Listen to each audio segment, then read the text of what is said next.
bring you another video on information technology. I hope you're having a good day. Um, Happy Saturday.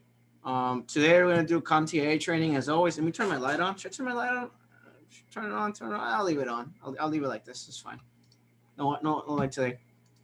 Hope you guys are having a great day. Um, Hopefully you could hear me. Let me test my mic. I have my AC on. Hopefully you don't hear that. I hope you guys are having a great Saturday. Um, Obviously, you're new to my channel. We do IT training. We do Comptia training. Sometimes we do questions and labs. We do a bunch of different things. So if you want to be part of that, just subscribe and come to my Discord as well. Because sometimes we do things outside of Discord. So, or not, sorry, in Discord. So join me there as well. So if you wanna, if you ever want to join or anything, let me know and I'll let me know if you want to join Discord or whatever. The link is going to be there. So if you want to join, definitely stop by. I'm just waiting for people to join. Hey guys, hey guys. Hey, just said. Hey, how you doing? Doing, guys. I know you guys. I'm going to share my screen with you. Give me a second. I know you guys don't. Yeah, you probably don't care about it, but let me just share something real quick with you. Just give me a second. Just bear with me. Bear with me. Bear with me. Bear with me, guys. Bear with me. All right, let me share my screen with you. All right, there we go.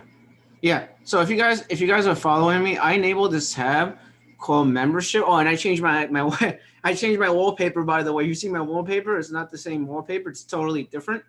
My wallpaper is totally different. I changed my wallpaper. So if you wanna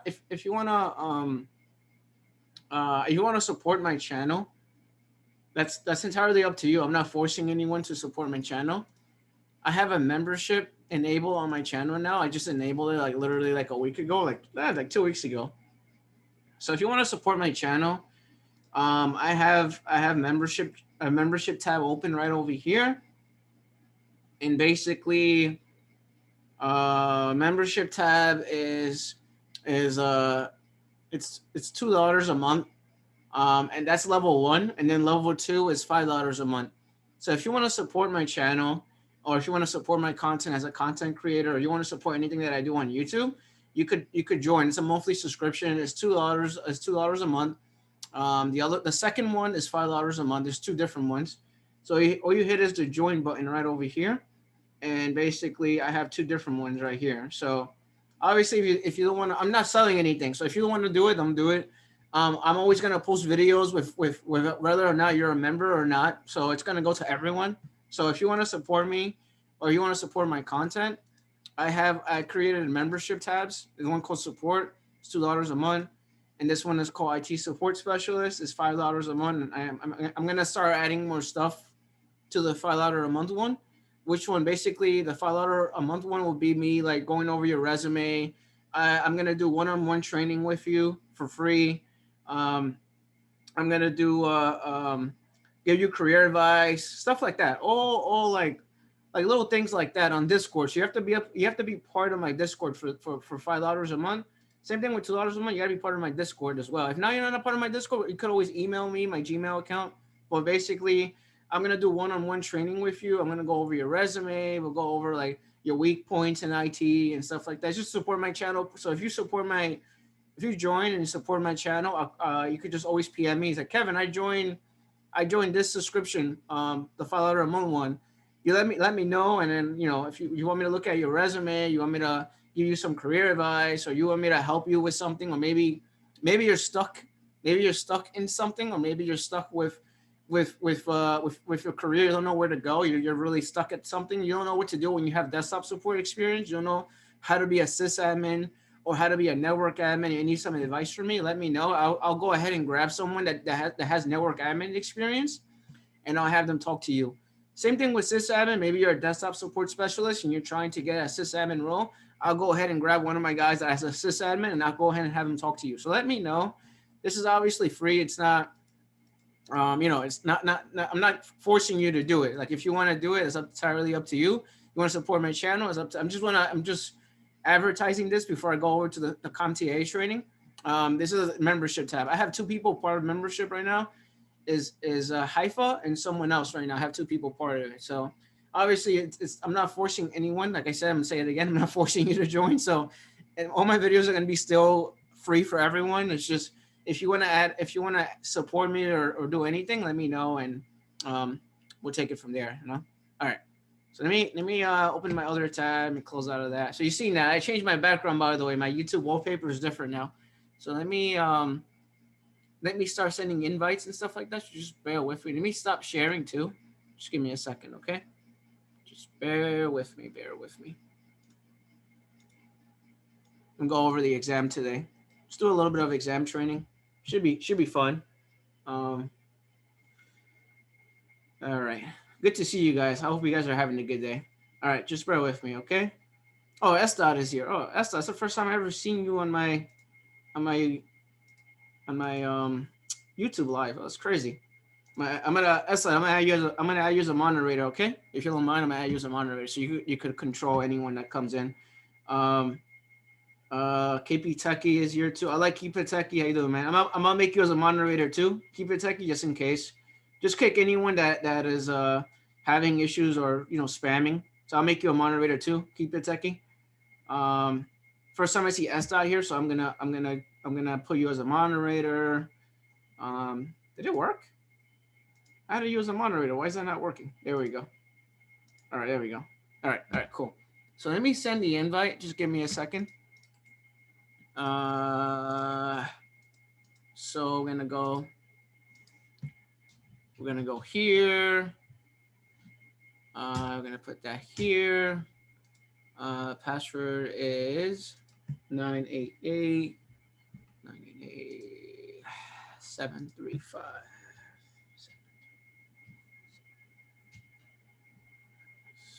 Go. Yeah, I haven't seen him. So, all right. Make you moderator too. It's probably a little slow. It should make you moderator. So, hey, Kevin. Hey, how's it going? Good. Just adding people here.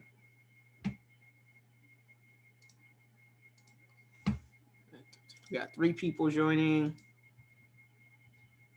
Put it right over here.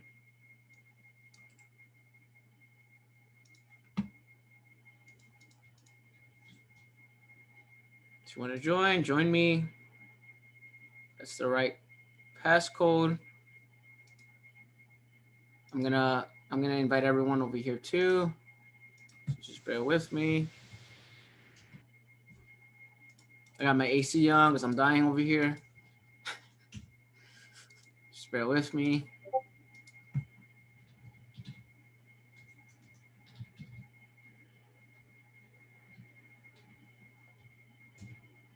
Okay.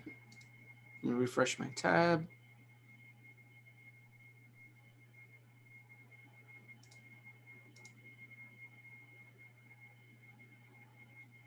Just Ed.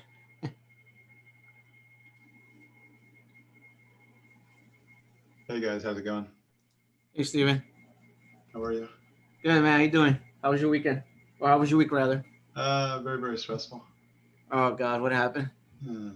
Just everything with the job. It's they want you to do a lot with only one person, and they don't give you enough timelines, and it's tough. It's not easy. I mean, especially if you've never been through before by yourself. It's Yeah. a lot of stress. It's I was about ready to blow my darn cork, man. It was a tough week. I mean, and I'm still halfway through what they want done yesterday at 5 o'clock, and it's almost impossible for me to get it done. But they seem they want a miracle, and I'm like, I have other things to do besides do. I mean, it's like an asset inventory project.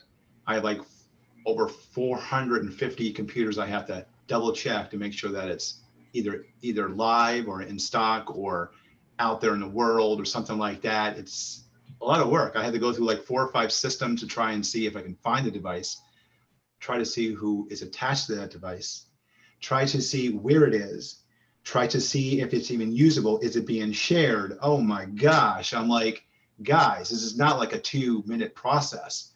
because my site is so messed up. There's no inventory software that tracks the computers or devices. What they did is that they pull the inventory off of ServiceNow, the asset service and the asset part of ServiceNow. They also give us an Active Directory dump, but still, that just shows you. Then they have something that they have two columns called matched and unmatched. Matched means it's matched up in Active Directory. Unmatched means it's not, but it's in ServiceNow. But still, I don't know, because there was no records from the last person that was there. I don't know who has these machines, if it's been updated recently, because when the other IT guys were in charge, they did not do what they were supposed to do. And now my company wants it done ASAP to try and look good for the company, but it's a lot of work. Either I can lie and say that I checked them all just so it's done, and then go through it somewhat later, or take the time and go through one at a time and make sure I'm doing it and doing my due diligence. But then again, I have other things to do. I'm getting tickets in, and I got to do that. So that takes me away from the asset side. So I think I got yesterday done like 20. I got another like 400 more to go. No problem before the end of the day yesterday. Yeah, sure, that was going to get done. Because it's only me. So I got to look in 3 different systems to try and see where it is, and maybe email, call them up on the phone saying, what laptop do you have? It says you have this. No, I don't have that one anymore. And then I have to go find out in SCCM console, who was the last person to log into it? Is it a shared computer? If I backdoor into it, take a look at the profiles that are on it, how many profiles are on it, and then come up my mind, yeah, it's a shared computer. No, it's a solo computer, because in our company, people share computers left and right. So it was very, very stressful, and I didn't get it all done. And, it is what it is. And I'm just not caring about it. So it was a very tough week. I mean, it's tough. I mean, it wasn't all apples and oranges this week. And I just, and then they bust my chops about a ticket. Not me not picking up a darn ticket for like one day.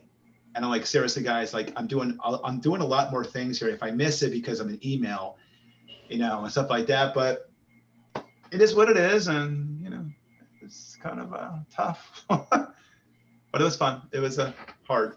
So. Yeah, we have a latency issue right now with VPN. So like, and they say it's an issue with my Wi-Fi, which is not true. So I'm like, Kevin, can you prove that to me? So I take the laptop, the company laptop, I get 80 upload and 80 download speed. I have files. I take it off of VPN. It goes up to 120 upload, 120 download speed.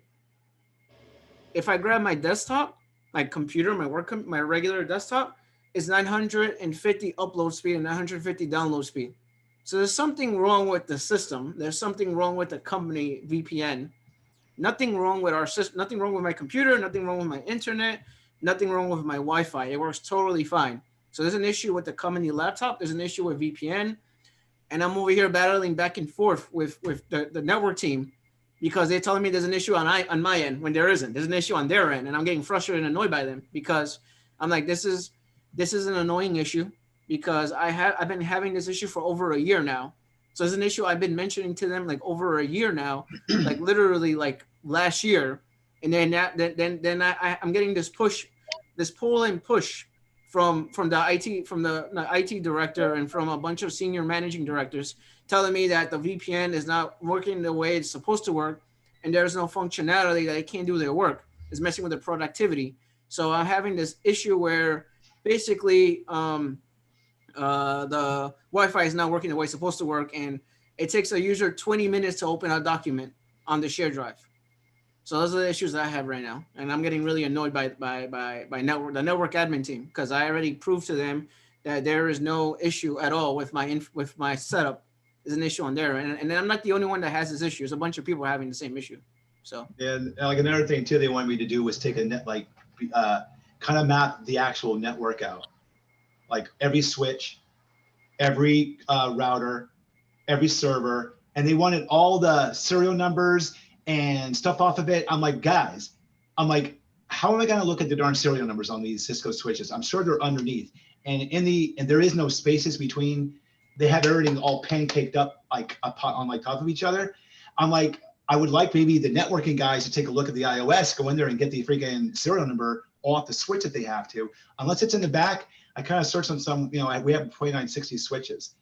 Unless it's, stamped on the back or it's underneath the unit, I'm like, I'm gonna have to unscrew it, take it out, look at it, I'm like, I can't do that and do the asset stuff. Like, what do you want? Well, the asset stuff is really high priority. Well, that's great. But you also want the network mapping of our network, which was never done. And now all of a sudden you want me just to be the knight in shining armor and just figure it all out. Like, guys, like, it's going to take me some time to to do that as well. And then they want like air conditioning contracts. And I'm like, I don't deal with contracts, guys. I don't know anything about what's going on there. Any kind of thing with the, with the IDF stuff, or I'm sorry, with the MDF room. I don't know who's in control of these contracts. I'm sure it's somebody in the corporate world, but I don't know who that is. Nobody's ever said anything to me about that. So it's like, on this live, it's like, you guys are gonna get one project at a time. I said, I can't do 3 things at once, projects, that network project, the asset project, and take care of tickets. I mean, I would be there 24/7, and we ask, is there any overtime? And they go, no. So I'm like, all right, it's nice if people have other people in their like locations to help out. I'm the only person. That's it. And I have like 6 freaking locations that I got to deal with.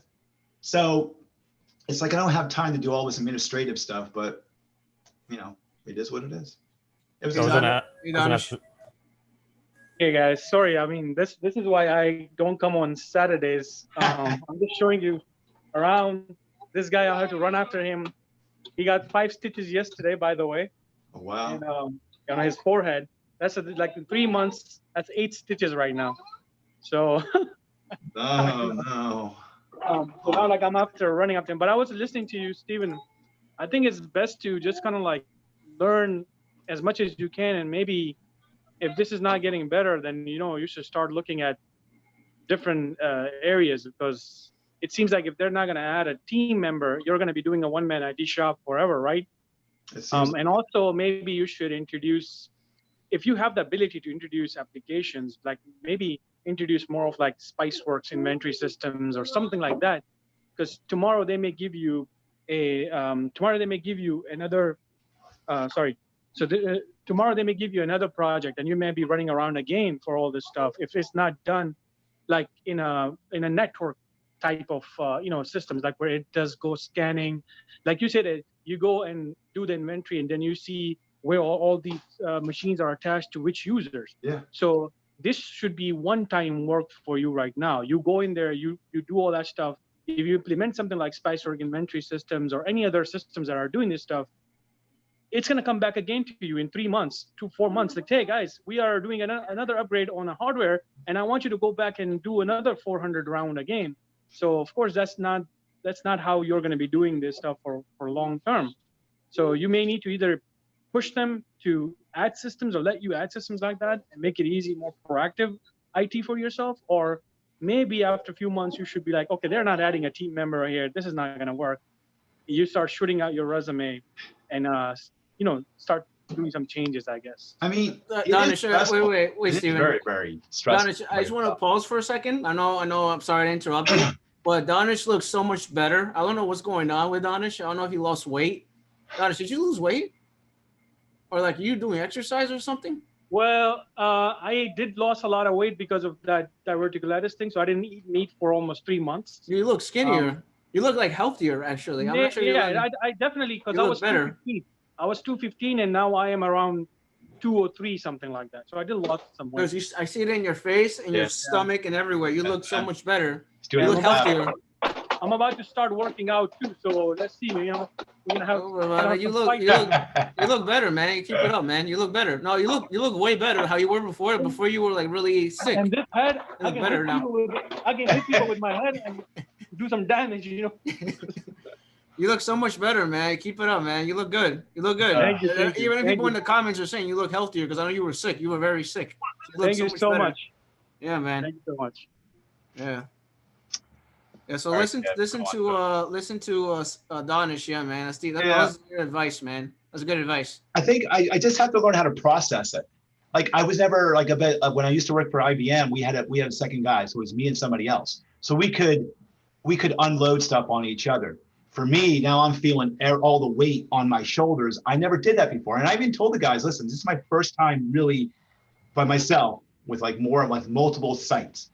I was like, I got to get in my mind. I got to find some way to process it or I'm going to drop over. I got to find some way not to do it all in one shot. I got to do it. So I got to come up with some kind of game plan. And those guys are going to have to just deal with it because I'm the only guy there. You know, it's just one of those things where I'm going to end up having a damn heart attack. And it's like, I'm not going to kill myself over this. This is ridiculous. You know, like finding the assets in the database and who belongs to them and something that wasn't done for years. And all of a sudden they want it done in 3 days. You know, guys, it's not my fault. It's like that. It's not my fault. My site is like that. I have to then somehow, if I'm going to make it my site, I got to do my due diligence. I got to go through every single one as I want to. And it's going to take time, but it is tough. I mean, it is tough. I mean, it was, I almost lost it a few times this week where I was just like, I'm just going to walk out of here. But Yeah, man, it can be. You gotta have patience, man. I know it's because you're by yourself. It's the stress is all on you, so it's kind of annoying. yeah. And then when people ask, oh, I need this, I need that, I'm like, okay, that's going to take me away from this. And my boss is like, well, I need to see by Friday. Guys, what do you want me to do? Stay late? I can't really stay late. I have my son. So I can say, I could, you know, and then when I asked, they said, nope, no overtime. Okay. All right, then I'm out of here. Goodbye. I'm going home, you know, and this stuff can wait till Monday. You know, it's hard. Kevin, you wanted to say something? Sorry, Kevin. Yeah, Keep interrupting you. Sorry, Kevin. No, I was going to ask earlier, isn't there a command for the switches to get the serial number? Show version or something like that? I imagine if you have access to them, I do not have access to the switches. So that's where I would maybe. Not even like some kind of guest access or something? No, I don't. No, I have no access to them whatsoever. So then how do they expect you to do this? But maybe unscrew them and look under the bottom of them. I don't know, but they want to hold our inventory and all the IDFs, all the switches out there as well. But it would be nice to get some help from the networking guys to take a look at our switches, and then they can pull all the serial numbers if they really want them. Yeah, you're being unrealistic with that. But they don't want to hear that though. They want to hear, go and do it. Yeah. Like, you know. But enough about my problems. Let's get into today's. Wait, hold on. Why are there two of me? I don't know why. Let me share my screen and let's do this. Okay, wait 1 second. Before you start, can I say something? No. Because I have to go. I'm just kidding. Go ahead. Where are you going? You just got here. I have to go. I'm taking my grandmother out. She broke her glasses, so I need to take her to get them. Her dog ate her Zoom homework. My dog ate my Zoom homework. Exactly. Yeah, that's what happened. The first thing was I wanted to say Donish lost so much weight. Oh, he looks good. So he looks I know really he's not good. here anymore, but I'm sure he's listening. Hi, Femi. I missed you. Steven, I have advice. Also, hi, everyone else. Steven, I was going to say, maybe you can contact the company and give them like, instead of like lying or like giving them like a different, because you can't get 450 done by Tuesday. There's like no way. So I was wondering, maybe you could give them like a reasonable time frame for you to like have it done, like be like, oh, you know, I can't get it done by Tuesday, but a month is good for me. Like I'm a one-man show. Even if they say it's high priority, like there's no one else to help you do this. Like, are they ridiculous? Like, are they kidding? Like, unless they're paying you overtime. Okay, that's all. They're really not kidding. They are serious about it too. These guys play hardball out there. Well, they're serious and they have to pay you for the weekend. Yeah, because they're from India, so they want it all now, and they work. Well, okay, that's fine, but pay me overtime. Yeah. I'll work. That's fine. No, that's ridiculous. You know. I think you should give them a reasonable time. For a week is not good enough for Farhan devices and tickets and whatever and. They actually kicked that out to us on Monday, or no, Tuesday, and they wanted it by Friday. I was like, and then when the email came out, it wasn't even distinctive what they wanted. So they had a meeting on Wednesday. No, they had a meeting Wednesday to clarify exactly what they wanted done. And then so then people were like all confused, like what are you trying to talk about? Because I guess the verbiage got kind of lost in the translation going back and forth. And then after that thing, we're like, oh, is that what you want done? Yeah. And they're like, go, do it. And then we actually asked for a example about how they would do it. Mm-hmm. It was totally not how the heck we would do it. I'm like, this guy didn't even go through and check out. He just said, oh, you just click here and here and here and here and just validate. Okay, are you really validating that darn machine that is actually on the network and that physically belongs to that person? And so it was kind of like really convoluted. I'm just like on the phone going, oh my God, are you guys serious? Like this is not even close to what we got to do. But when you're sitting in an office somewhere else, it's easy to tell somebody, say, yeah, that's it. But that's why I'm telling you. By the way, I also agree with Danish. Maybe it would benefit you to introduce something like, I remember when I did live training with Danish, he taught me how to do inventory on Spiceworks. I think he mentioned that. I was getting ready, so I wasn't sure what he mentioned. But yeah, so maybe it's time to like introduce a system like that to them. I know that Spiceworks is an inventory system, but like you're saying that you're hopping between. Portfolio on that. Pardon? So like ServiceNow does have an inventory, an inventory portfolio, which I'm sure Kevin knows about since he uses ServiceNow. That's where they keep all their inventory. Well, the inventory is in there. Apparently, my company's going, it is all messed up. It is not even close to being accurate because it hasn't been touched or updated like religiously.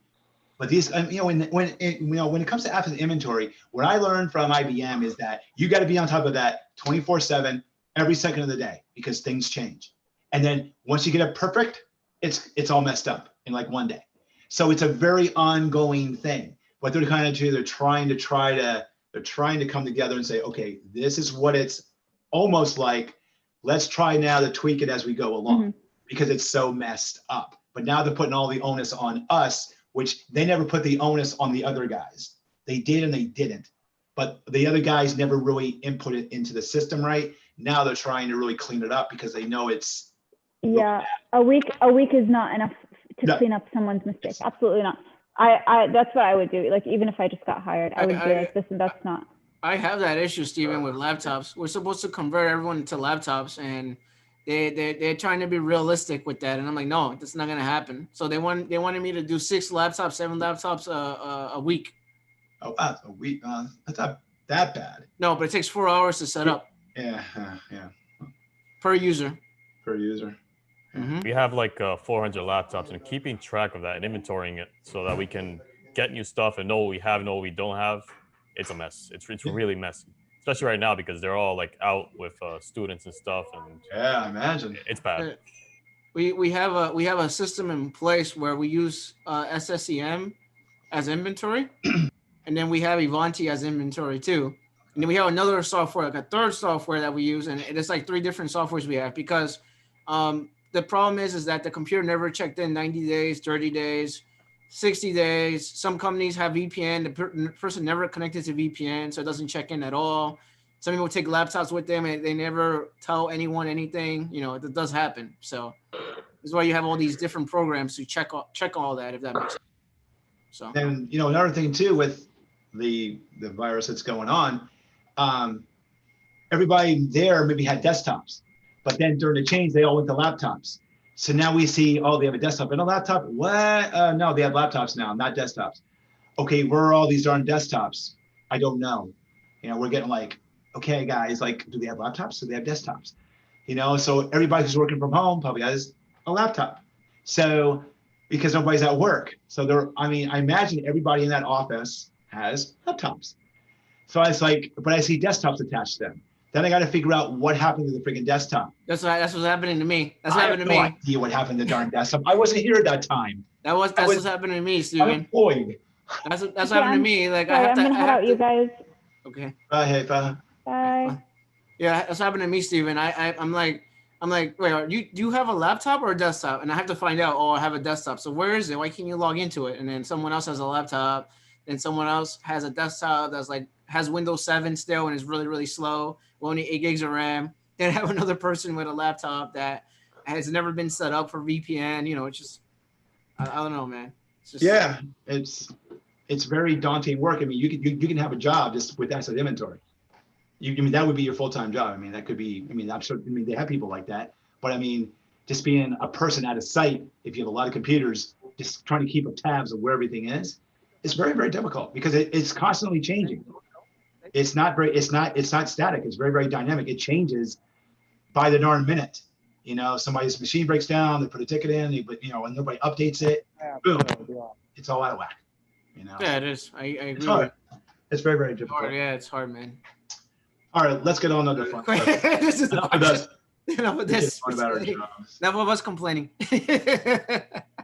Well, it's not complaining. It's just, it's just the way systems sometimes are not 100% working, the way it's supposed to work. Exactly. You guys see my screen? Oh, where are you? Okay. Yep, I do. All right, let me zoom in a little bit. Have we done this one? No, we haven't. It's a different one. Looks like it, but we haven't. You have like a list? Yeah. You guys are ready? Yep. All right, let it catch up to YouTube. There we go. All right. Which of the following command lines in Microsoft Windows are used for resetting the DHCP configuration settings for all adapters? Select two answers. ipconfig/down, ipconfig/release, ipconfig/up, ipconfig/renew. 2 and 4. So you're saying 1 and 3. 2 and 4. Oh. I'm actually 2 and 4. But... What the heck is ipconfig up? I never even heard of that. It's probably trying to confuse you. Hey, man. Mm-hmm. Hi, Kevin. Hi, Kevin Diaz, and hi, Steven. Hey, What's up, guy. man? Hey, How you what's doing? going on? Pretty well. Hey, Kevin Diaz, you would be happy about this. Did you see in Lenovo ThinkPad laptops and desktops? They're coming out with Linux. Did you see that? They're going to try to push out Linux now to have a separate thing for those, for like work environments. Apparently, they're going to be fully supported with the Linux, with the Ubuntu system on it. I guess operating. So did you see that in the news? They announced it a few months back when they first started working on it. It's great, I think, because I mean, people who use ThinkPads typically will end up using Linux if it's not in a business environment anyways. So it kind of makes sense for them. It's going to be very, very interesting to see if it takes off. If people at businesses, but then again, you got the applications need to be compatible with it. It's going to take some time, but maybe they might be able to push through. We could do what Kevin does with Citrix, use some VDI virtual applications and stuff.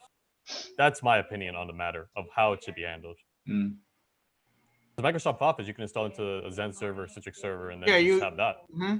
Yeah, he's right. You could actually, on the Zen app server, you could actually basically, you create a security group just for Citrix, and you add the user to that group, and then you configure that group on the server side on Citrix, and you have to publish the application and put it on the Zen app server. And then after that, when the user logs in, it's an actual application on the Citrix website. And then just click on it, and then you're able to use it. So that's actually, I have to make a video on that. I have not made a video on that, by the way, because everyone keeps asking me for a video on Citrix. But basically, you could do that. Yeah, so Kevin, mm-hmm. that'll be nice, though. And I just wanted to ask, chip in something. What's like the present most up-to-date version of Citrix Sync server? Sorry? What's like the most up-to-date version for Citrix, the Sync server right now? I think it's like 8 point something. I gotta check. I don't know. I know I was on 7. I was on 7 something. I have to check. Oh, there's different versions. There's more 7.1 right now. Yeah, because every time I go to, I'm sorry, go ahead. 7.9 actually. I just checked. Yeah, because every time I go to like Amazon, I've been trying to, because I wanted to make sure I got the most up-to-date one, and I've been holding out because I'm not seeing what it looks like. What's supposed to be like? It says 7.11 has been released in 2016. 7.9, 7.8, 7.11.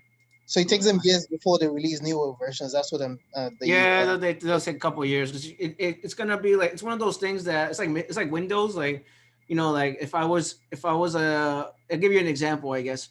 I don't know if your company does this, but for me, we wait at least 1 month before we do updates and patches. Yeah, for same. Yeah, Windows. Does right. that make sense? Same with my company. So same thing with the Zen app server. Like they wait a couple of years before they release it. I mean, that's like the best way to do it because you don't know what problems it will cause in your environment. So I recommend like usually if someone's doing Windows updates, I would recommend like waiting a month before you do it because there's a lot of bugs and glitches. So sorry, just to confirm again, you said 7.8, the 2016 version, right? 7.11. So 7.8. 7.11. Yeah, that's 7.6 right now, but 7.11 is the updated one, 2016. Okay. Mm-hmm. So, do you guys think this is the answer? IP config release and renew. Yep. All right, go to Those the other next two one. aren't even commands, I don't think, right? I never heard of IP config up, IP config down. I don't know what the hell that is. I mean, in Linux, we have something like that to bring like the interface up or down, but I don't think that's a Linux. That's a Windows command at all. No, I don't I think would so. highly doubt it. Yeah. That's a good question, Femi. It's a very good question. I need to talk about that at some point. I haven't done it yet. Yeah, I need to do it on my lab. I want to do like a Zen app server with a bunch of VMwares and Hypersphere, but we'll see. All right, next question. Command line utility used for checking the reachability of remote network hosts is known as ping, tracer, dig, netstat.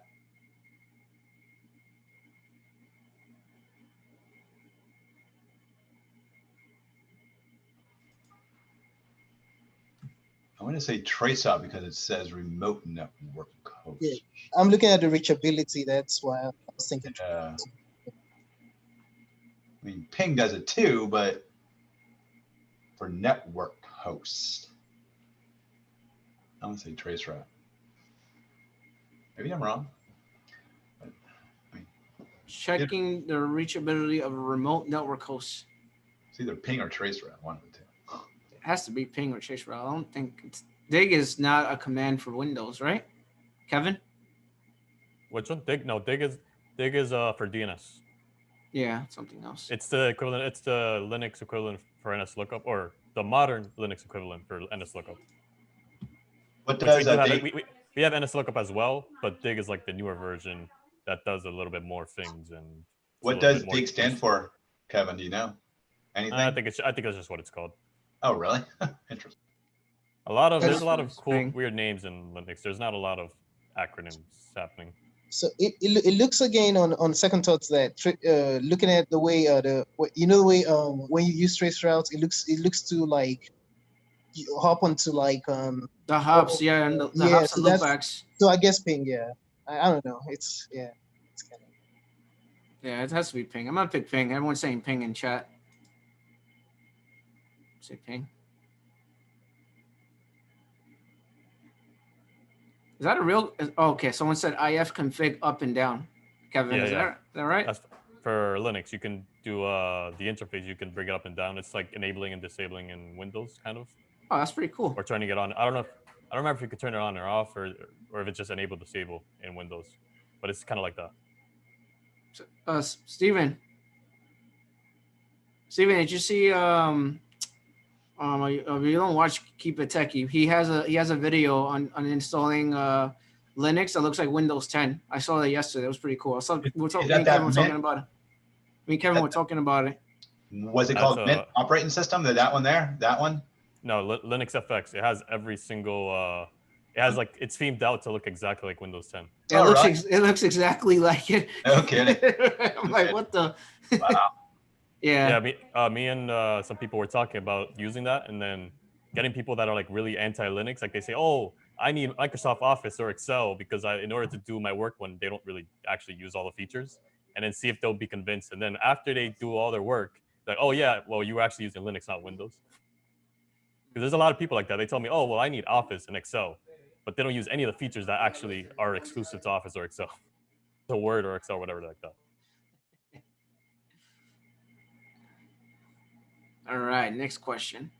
A security technician was asked to configure a firewall so that the protected system would not send echo reply packets. What type of traffic should be blocked on firewall to accomplish this task?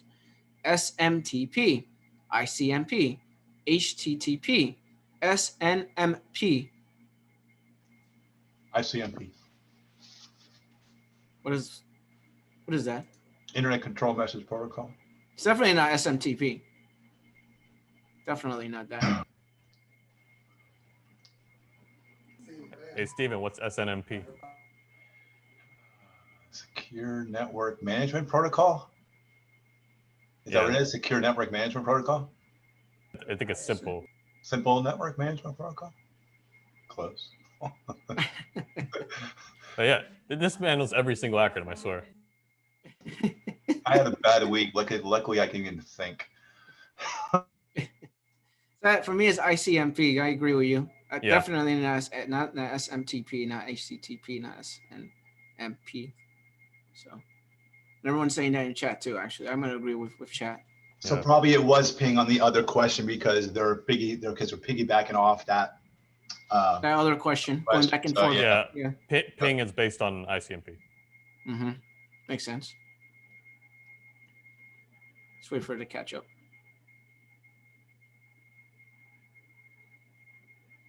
Yeah, you see, it's like a follow question to the 2 questions ago. Yeah, that's what Comptia does. They ask you a follow-up question of almost a similar question, and then you have to figure it out. And then like, wait a minute, this is almost a similar question as the other one. Sometimes it gives you the answer sometimes, so then you know how to answer the next question or the question before that, if that makes sense. Yeah, so if you get one, you get all of them wrong. Yeah, exactly. And then the thing with the trace route here, we probably would have been wrong with the other one because I think the trace RT is for Linux, isn't it? No, it's the other way around, I think. Let me check right now. Yeah, traceroute is Linux, traceRT is Windows. Okay. I always forget which one's which. Yeah, I mix it up. Yeah. Next question. A network command line utility in Microsoft Windows that tracks and displays the route taken by an IPv4 packets on their way to another host is called ping, traceroute, NSLOOKUP, traceroute. What do you guys think? I'm gonna go with 4. 4. You're going with ping? Traceroute. traceroute? Traceert. Traceert. Because traceroute is on Linux, so that's how I know that it's not on that traceroute isn't on Windows. Because I only remember that I always mess it up. Yep. Someone said traceroute. Traceert. Just for Microsoft Windows. So the next one will probably be for Linux. Yeah, exactly. It's 4. Here we go again with these network questions. Just give it a second. Catch up. It's crazy how many similar tools are on between Windows and Linux, but they're actually completely different tools, and they have different flags and everything. Like Netstat, we have that on Linux, but it's different. There's different flags and stuff like that, and technically it's not even the same tool. Yeah. By the way, I didn't know that you actually had DIR on Linux until I started studying it last week. Yeah. I didn't realize. I didn't know that. No, I didn't know that. There's a lot of similarities. Remember, when people were making these computers, they want a familiarity. They don't want people to have to learn a whole new system.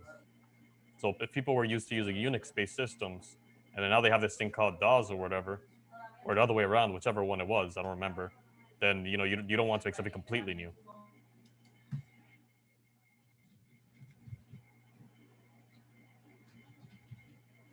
All right, next question. See, I'm just reading the comments in the chat. Okay, all right. Netstat is a command line utility used for select 2 answers, displaying active TCP/IP connections, testing the reachability of a remote host, displaying intermediate points on packet route, packet route or route, whatever. Viewing the TCP/IP configuration details, display network protocols, statistics.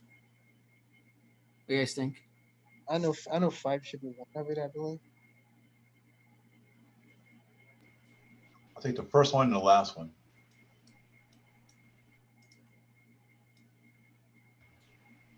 I agree. A&E. The A&E network. Say A and E. You guys think? Someone said 1 and 5. Much fun. Someone said 1 and 5. Someone said 1 and 4. I know five is definitely because the next the starting it is actually statistics. I know that one for sure.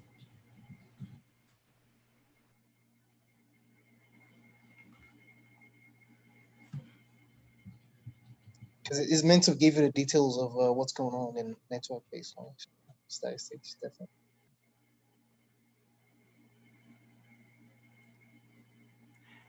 So 1 and 5. And me, I'm gonna go with 1 and 5 actually. Yeah, I don't think the other ones are right.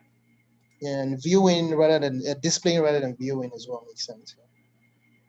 All right, here we go with the port questions. Waiting for it to catch up. Just bear with me.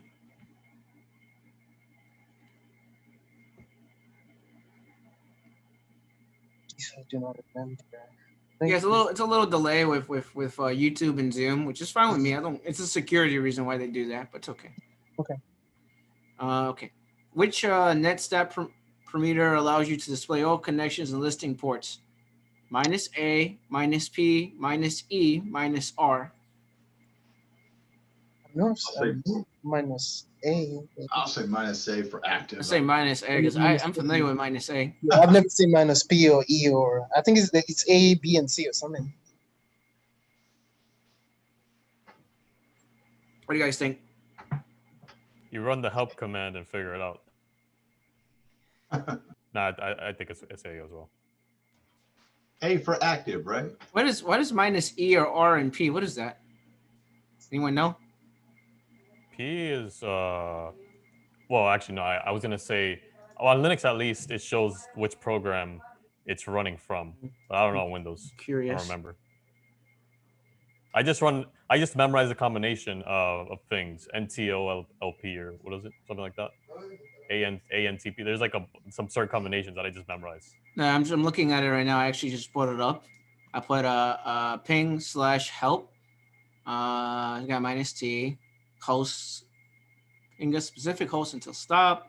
-A, resolve addresses to host names. -N, number of echo requests to send. -L size, send buffer size. -F, -V. Also, there's so many different commands. It's crazy. Look at this.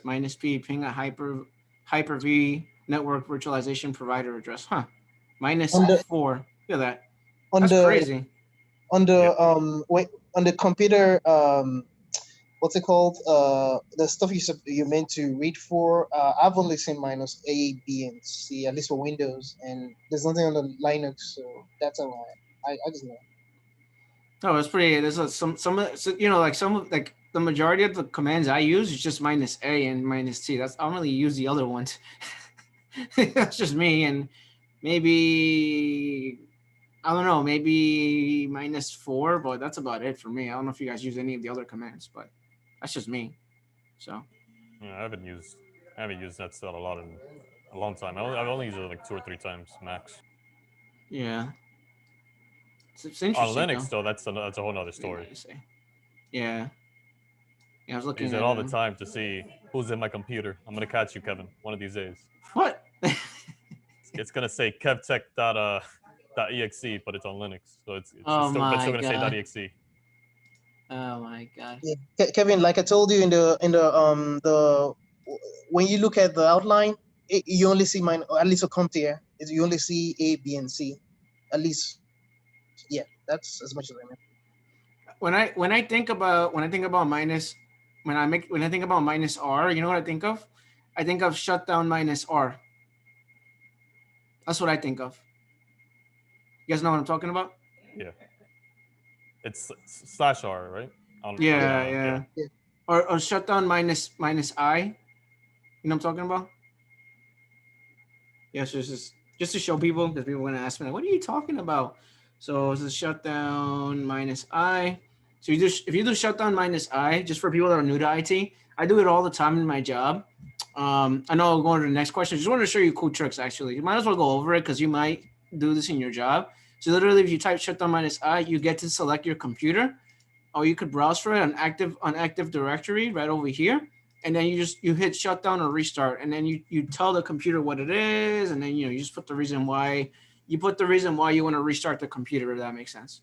So usually what I use is shutdown -R, or I use a screen share application and I just restart the computer. So it's just something you might want to, I guess, put in your back pocket. If you want to restart someone's computer, you could do that. But obviously you got to be an admin running the command line, if that makes sense. But just going over that's a new one for me. It's also not part of the Comptia, but it's a good thing to put it. Yeah, it's just like if you're doing help desk or IT support, you should know what that command is. Just like a heads up for everyone that's new. To make your life a lot easier, I try not to stress everything. So all right. Next question. The -B NetStep parameter in Microsoft Windows allows you to display the name of an application involved in creating each connection or listing port. True or false? True.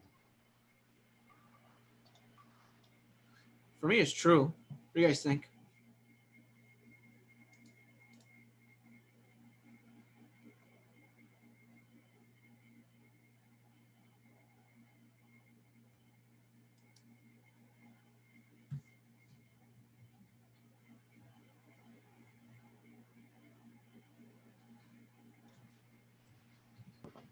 Dead That's a silence. bunch of trues. Bunch of trues. True. Okay, true. True. Anyone else? True. True. Will says true. Steve says true. True. Movie says true. William says true.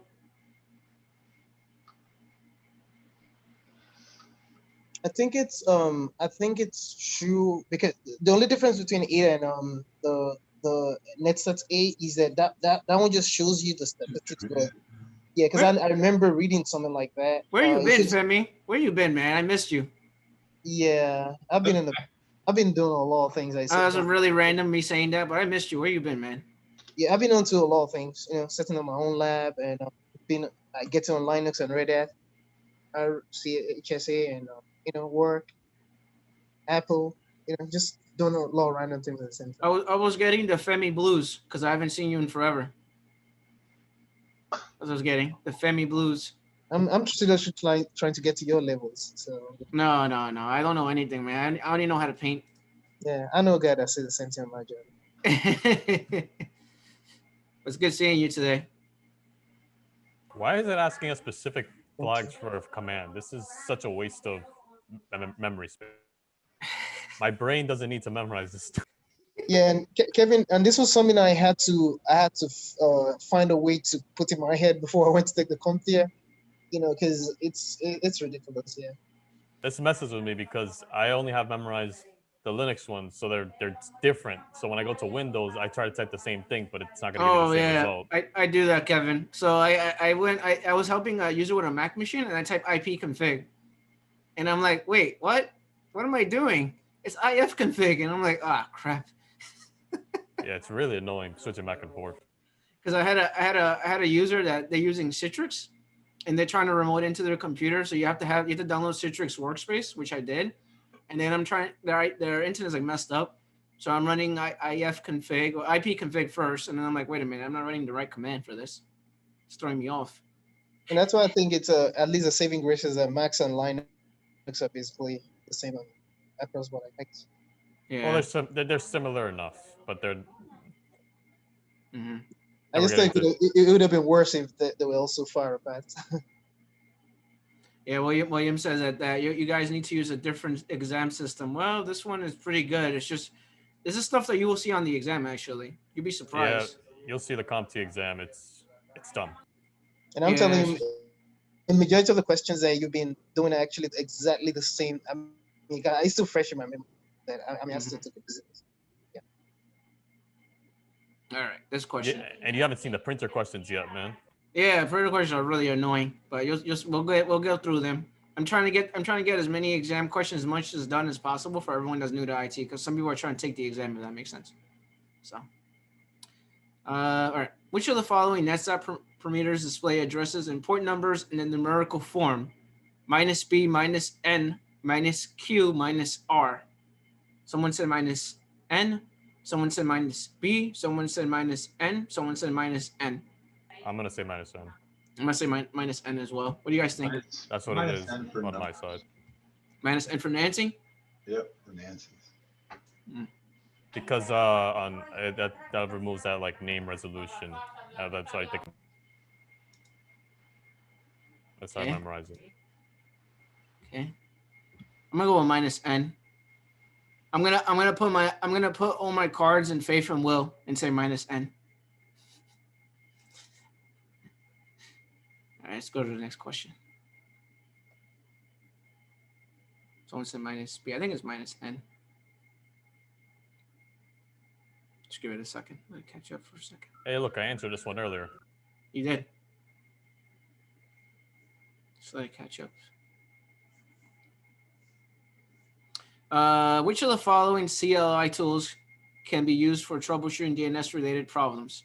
ARP, NSLOOKUP, tracer, path, ping. What the heck's a path ping? What is that? Never even heard of that. Path ping? What the heck is that? Path ping? I'm gonna say B. Yeah, NSLOOKUP. Yeah. Oh, it's a real tool. Really? Yeah. Huh. I was gonna say Never heard I of also noticed Kevin Diaz that there's a whole lot of things that I'll be googling, especially when I start with the Linux thing. I'll think, wait a minute, it's probably a joke, and then I Google it and it actually exists. Check that link in the chat, Kev. Where you send it? Zoom. I think there's so many of those commands that they probably wouldn't trick you with it. What the? Oh, that's real. Oh, wow.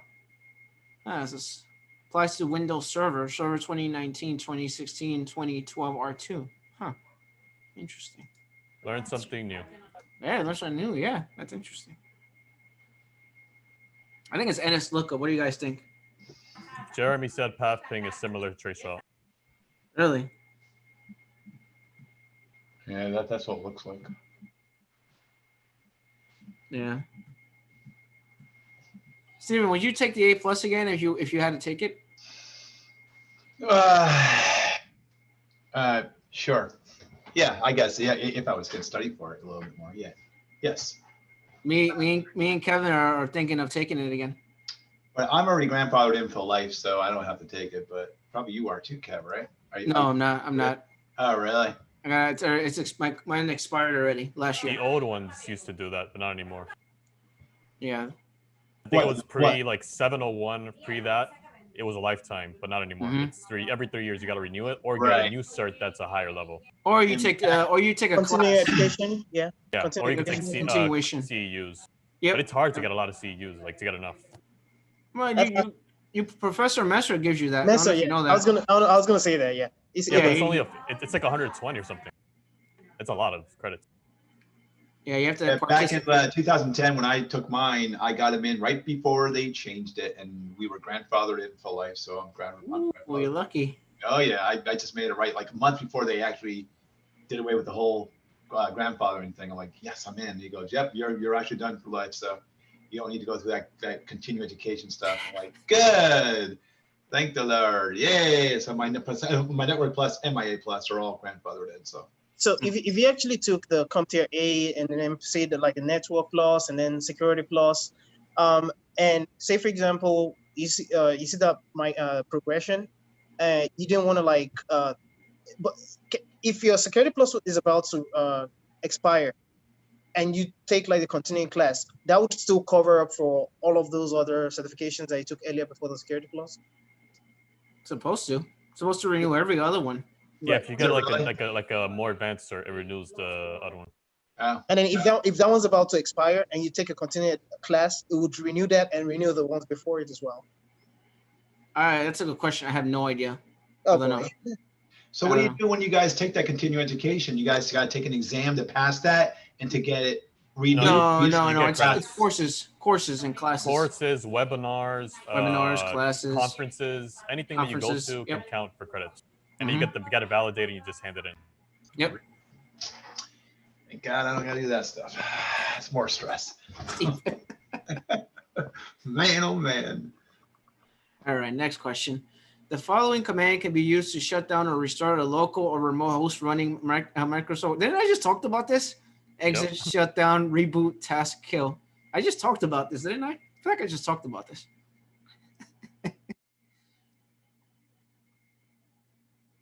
You guys think? Yeah, everybody answered shutdown. Shutdown. Shut What is what exit? What is exit? What the hell is that? Means I'm out of here. What does that Isn't do that- if you type Isn't exit? that's a Linux command? No, it works on Linux too. It works It's on Windows too. It works on Windows yeah. too. Oh, So okay. what is exit? It just goes to the command prompt. What's reboot? Is that even a command? Not on Windows. What You about have task kill? Kills it the is. task in Task Manager. Is that a real command? Yes. I think it is on Windows. Yeah. Check. It's just on my whole computer. It is. It's just on the whole Zoom meeting. Oh yeah, it is. Yeah, okay. And then you give it the PID. Yeah, that's how. That's just like you're working in Task Manager. So if you want to Mhm. do a task, you can do it from there. I like doing what is it? Task.mgr is that it? No, it's trying to remember what. Task.mgr.msc maybe or something like that. I don't remember the command. It's a command. I don't remember. Again, in Task Manager, Yeah, on CMD. it's not called Task Man, is it? Don't remember. I think it's Hmm. task.mgr dot something. Could be MSC or something probably. There we go. It's taskmgr.exe. There we go. Because I had to, because of my other job, I had to run that as admin on CMD because the user didn't have admin rights. It's kind of annoying, but whatever. It was my issue. All right, shutdown. I think it's shutdown. Once it's shutdown, I'm going to shut down. How did you run that with admin rights, Kev? Well, what did you do? Well, what kind of command did you use? No, just opened up CMD. I ran this as admin, and then I ran that command. You could do run as well inside of CMD. Improvise, adapt, overcome. Yeah, so you just go in here and then you right click on it, run as different user, or run as admin, and then you just run that command test.mgr. And I like this way. It's a system.info. Have you seen that? No. Steve? No. What was it? System no, system info, I think it is. Is it System info. There we go. 32? Yeah, and it tells you your IP address and everything, and it tells you how much memory you have, and it tells you when was the computer created. Like, Same as the Pretty cool. regular system information when you type. yeah, it tells you a bunch of stuff. It's kind of cool. That was my first YouTube video, was that command. And that's info, that 32. Yeah, pretty cool. All right, next question. Wait for it to catch up. What's even the point of this scheduled shutdown thing? I mean, have you guys had a use for it? Yes. Task scheduler. I use task scheduler. No, but for this, because you can set like a timer, right? 60 seconds, 30 seconds. Is Do you there, know like, where an this comes in actual handy, Kev? practical use? Kev, if you're like working on something, let's say at the office, and you're loading like Windows updates or something like that, or load up like a huge application and you got to get out of there for the night, you can set this thing to command to say reboot like an hour from now, because the application will be loaded or the updates will be installed within an hour, or you can make it longer than that. Then when you go in the next day, the computer will be all rebooted, and all you have to do is just log back in. Instead of it just sitting there all night, then you got to go back in, restart it, wait for all the thing to catch up. So it does come in handy. I have actually used this like a couple times, where you can That's actually pretty cool. extend that out. I don't trust Windows updates enough for that, but yeah, that sounds pretty cool. Because sometimes Windows updates does not restart it. I mean, it says you need to do a restart, but sometimes it that clock doesn't count down or whatever. But I don't trust the timing. Usually, I've had updates take 5 seconds, updates take 5 minutes, updates take 5 hours. Yeah, I know. Tell me about it. So Kev, what I do is, Kev or Steven, both of you, I use BumGuard, the remote desktop app, and then I jumped on the computer, so it gives you the ability to jump. So I jump on the computer and then I just restart it that way. That's what I do. Mm-hmm. It just has to be on the network. So even if it's not on VPN, I can still remote into the computer. It just has to have an IP address. Because you can actually do this with a remotely as well. Yeah. Then it's out to say, hey, restart 2 hours from now. Okay, I'm going home. See you later for the night. And then when you come back in, the user's computer will be all restarted and sitting at the desktop waiting for them to log in. All right, let's Say see. A on this Question. one. So which of the following is the correct command for setting the timeout period of 60 seconds before powering off a Windows host? Shutdown/R/T/60, shutdown/S/60, shutdown/S/T/60, shutdown/R/60. T. What? You said D? D. B? No, it's either All right, A or C. Well, the R is for the reboot. Yeah, Someone said A.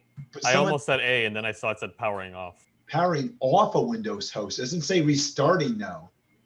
Yeah. So it's C. It has to be C. No. R is reboot. Does it come with a T? I thought it was B. What the heck is T what is the heck time. is You need the T though. You need the T to tell it, hey, timer, Yeah. Oh, okay. pick off in 60 seconds, because it actually goes in seconds. So you need to find out how many minutes are in a, how many minutes are in an hour, stuff like that, because it doesn't go in minutes. It actually goes in seconds. Oh, okay. So that'd be 1 minute, 60 seconds. Hey, I just opened my command line again. The /S. You definitely need the T. I always forget to do that. I'm like, oh wait, which one is it? Oh yeah, it's T, and then I do /T0. What's the /S? Shut down immediately. Yeah, see. /TXXX. Right. Time period frame of 30. Check. All right, seconds or above.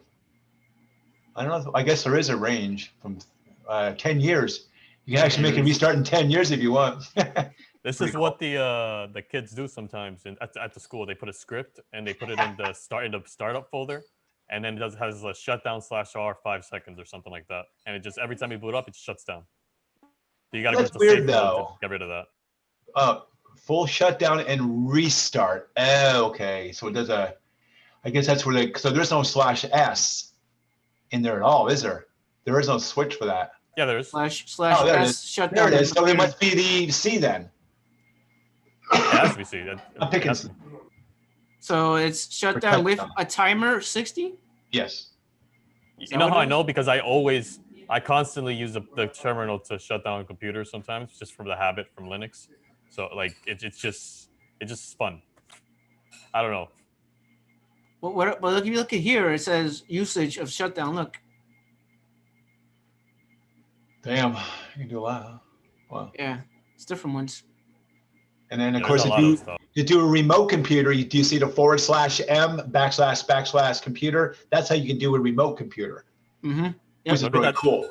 Look at this /hybrid. Perform shutdown and then do this fast startup. Yeah, I saw that. I was like, what takes that one about? One for firmware. I guess that's hibernate the local computer. Is that you can really mess around with people. There's a lot of cool commands here. I'm looking at it right now. I haven't tried any of these. No, I haven't tried any of these things either. Pretty cool, actually. I don't have time. Force sorting applications to close. How about the /F one? It's kind of cool. Force applications to close, forewarning users. The premise an implied value greater than 0. So when you want to force shut down the applications, because sometimes they need to force them, because I think the /F would probably be a good thing to always use in case something was stuck and it doesn't want to, like a process doesn't want to close before you restart it. I wouldn't always use it simply to have the clean closing of the applications. You don't want to corrupt something accidentally.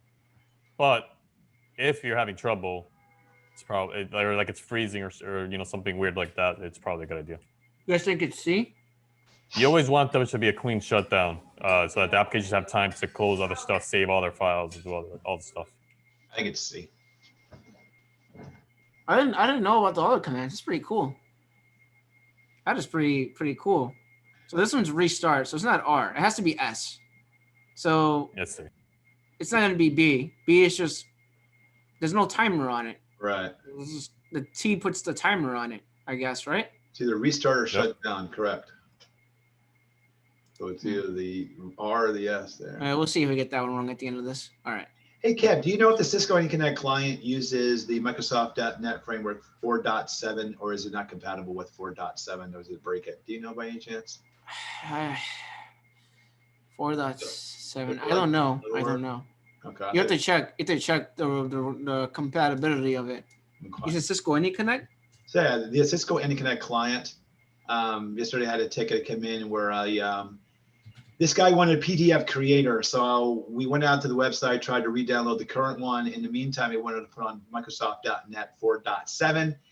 And when it did the update and when it told us to restart the computer, we restarted the computer, and all of a sudden the SCCM client got broken and it wouldn't work anymore. And I'm thinking to myself, oh boy, did the Microsoft.NET framework kill your SCCM client? And I'm like, man, it's like one problem after another. I'm like, all right, now I need to find where the 4.7 is. I went in the features, looked in there. I'm like, it's not in there. I'm like, where did Microsoft put this, and how can I revert it? And I couldn't revert it back down, or even take it off. You check Windows updates? Yeah, and it wasn't in there. What? I'm thinking either it didn't get it on, or if something didn't like it, or. But now this guy's poor computer doesn't have this SCCM client. I actually removed it. I tried to reinstall it through the SCCM console, and it didn't work. So I went on manually onto the machine, and I couldn't force it to reinstall. I was getting like weird error messages, so I had to send a ticket on up to the network engineering team. You ran Revo uninstaller? What was that? You ran Revo uninstaller? No, I went in there. I just did the command prompt where. Have you used that before? No, I did not. No, I never used that before. So that kills your C drive, your registry, and everything on the computer. It removes it completely from the computer. That even includes Net Framework. Yeah, it's free. I think Kevin knows what I'm talking about. I think Kevin and Femi knows what I'm talking about. They wouldn't let us use them, But I was wondering, because sometimes with the SCCM, like for example, I have a file, like I just go to and use install it from that file. But I don't know how it works. I tried that. I actually tried loading up from the SCCM setup.exe file, and I was watching the CM trace log, and it was bombing out. I could not, and I'm like, I'm sorry. You check the local C drive for the file. Maybe it's already there. Did you check all the folders? I checked the folders. I mean, I found the actual installation, but every time I would run it, it would bomb out. I'm like, okay, maybe there's something in the CCM file, or there's some file that maybe those guys got to go in and delete. Or you check hidden files too, because this isn't hidden files too. It's in program data. Cisco AnyConnect is in program data. Hidden files. Check that. Yeah, I actually removed the client, so the client is definitely off the machine, because when I go to control panel and go into configuration manager, it's all gone. I mean, right now his machine does not have it on.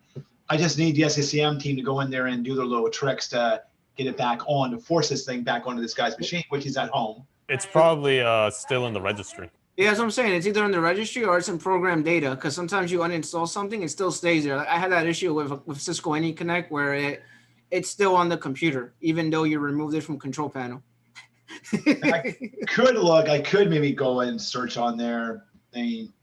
I don't exactly. I would have to do some Google searching to see if there's any kind of residue left over from removing it. Maybe that's why it's bombing out when I try to reload it. Yeah, so it would be the local C, right? And then you go into program data instead, and then in program data, there's going to be a folder called Cisco AnyConnect. So then you click on. See how mine says Cisco? Right. Because I still had Cisco AnyConnect. I installed it on this computer at some point, and I made a YouTube video.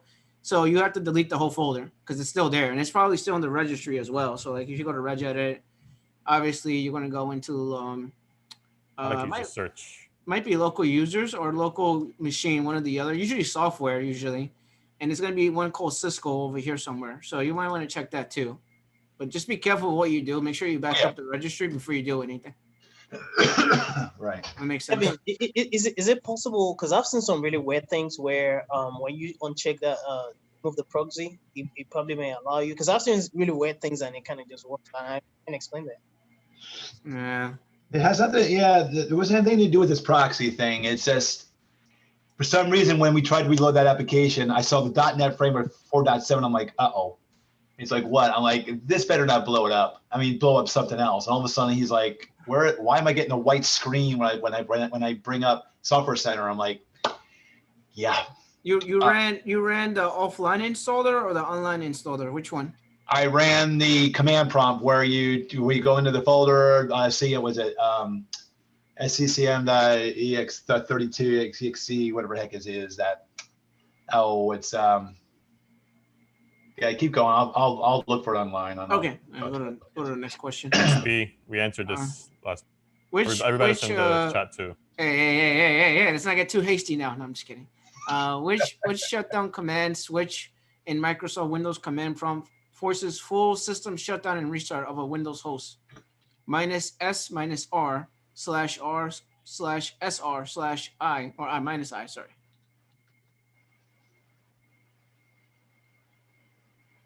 Which one is it, guys? Which one? What? /R. / is this one? Yep. It's not Everybody minus. in the chat agrees. It's not -I, guys. I just went over this. Because I know it's the shortest one, and it's just straightforward. Yeah. Okay, so we'll go /R then. Someone says A. Someone says D. Someone says B. Someone says C.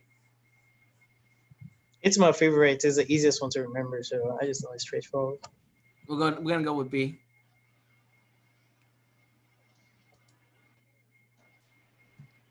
Kev, in the chat for Zoom, I just put in there the uninstall instructions through the command line. I showed it out to everyone. That is what I did on the person's computer. Oh. Which usually works out quite well, but for some reason in this environment for my company, it doesn't seem to like that. It loved it in IBM world, but not this world. You pull it from the CMD, and it's pulling it from the configuration on the server side or on the backend side. Okay, with the admin command on CMD. Okay, that makes sense. Yeah. That's the way I've uninstalled it before, and it does a pretty nice job. So I don't know if that attacks the registry or not. Probably does not. I did not check that in the program data folder, but it's something maybe I can do Monday. I'll just backdoor it into his machine and see if I can see those files in there. Yeah, usually I run Revo uninstaller because that removes it everywhere from the registry to the program files to program data to everything. That's free. It's usually what I run. Revo, REVO. REVO, yep. REVO. Yeah, it's like it kills the whole program. You can just Google it. It's a free program. I use it all the time. My company lets me use it. We use it a lot in my job. Yep. Why would they ask another question that's exactly like the other question that we just answered? Like, I don't know, man. It's just math, I guess. I don't know. Let's go back to this. All right. Which of the following command line commands enable a full system shutdown and restart of a Microsoft Windows host after a timeout period of 2 minutes?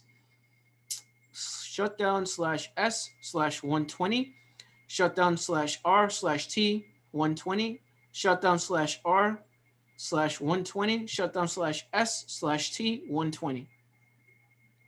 I'll say B. People said B again. What do you guys think? I said B. I agree. What do you guys think? Yep. Move your mouse. There you go. IRT. Yeah, it has to be that. So, Siri, you looked it up? Revo uninstaller? Yeah, I have it on my thing. I'm going to download it to my desktop and put it on a flash drive and take it in to see if I can use Okay. There's no way you're going to have enough time to abort a system shutdown unless you scheduled it for like 2 minutes, 1 minute, or something like that. Don't you just love these questions, Kevin? Yeah. This is why we're going to go we're going to study for the A+. We're going to speed run it. 45 minutes. Yeah, okay.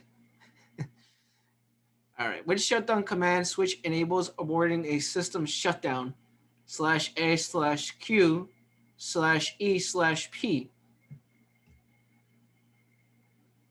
What do you guys think?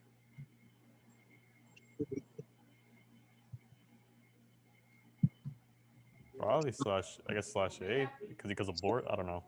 So I think my memory serves me right. It should be A. I think it's A. What do you guys think? I've never even tried doing that. Yeah, I never done that before either. What do you guys think? Mind you, Unlike, I'm not a command guy. I'm not a command line guy. I don't do commands like that. You know. I unlike don't think. go ahead. Yeah, board is A. Unlike the previous question before this one, I know this one is one of the commands that Comptia wants you to know about as well. So yeah. Even on computers as old as Windows 7, Windows Vista, you don't have time to hit cancel. By the time you hit cancel, it's too late.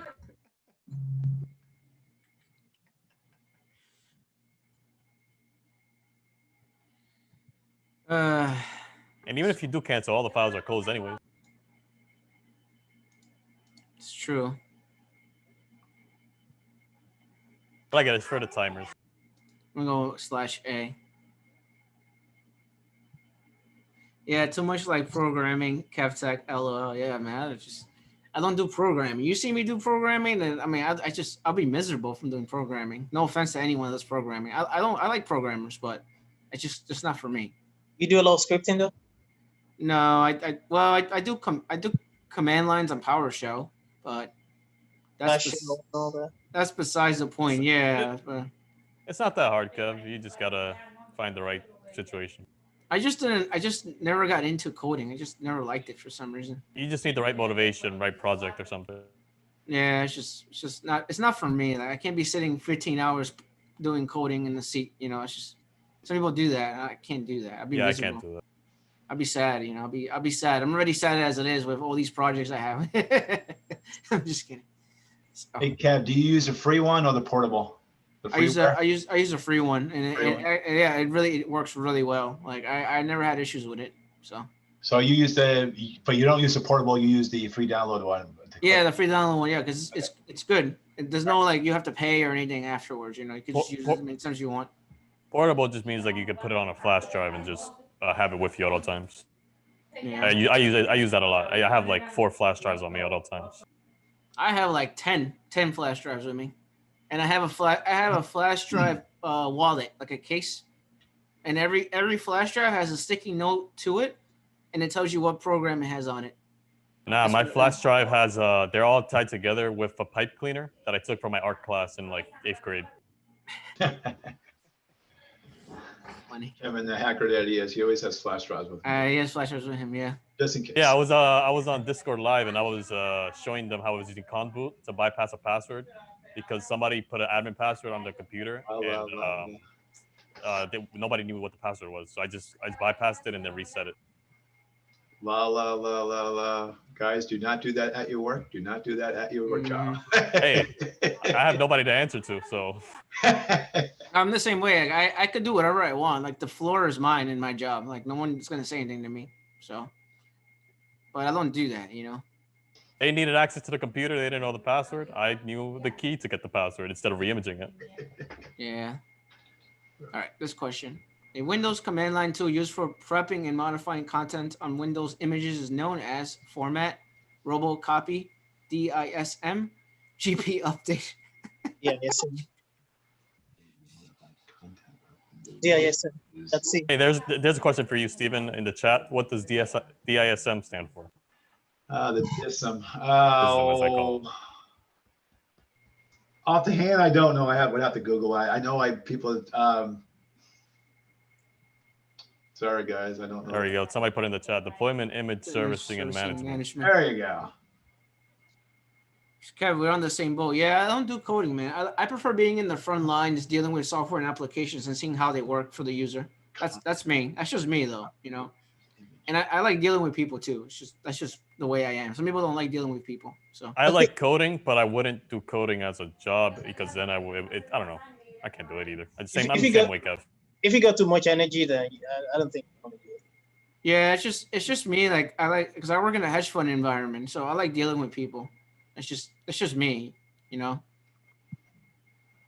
And with hedge fund people, you guys already know how it is with hedge fund people. They like to go out to drink and have coffee and chill and eat and everything, you know.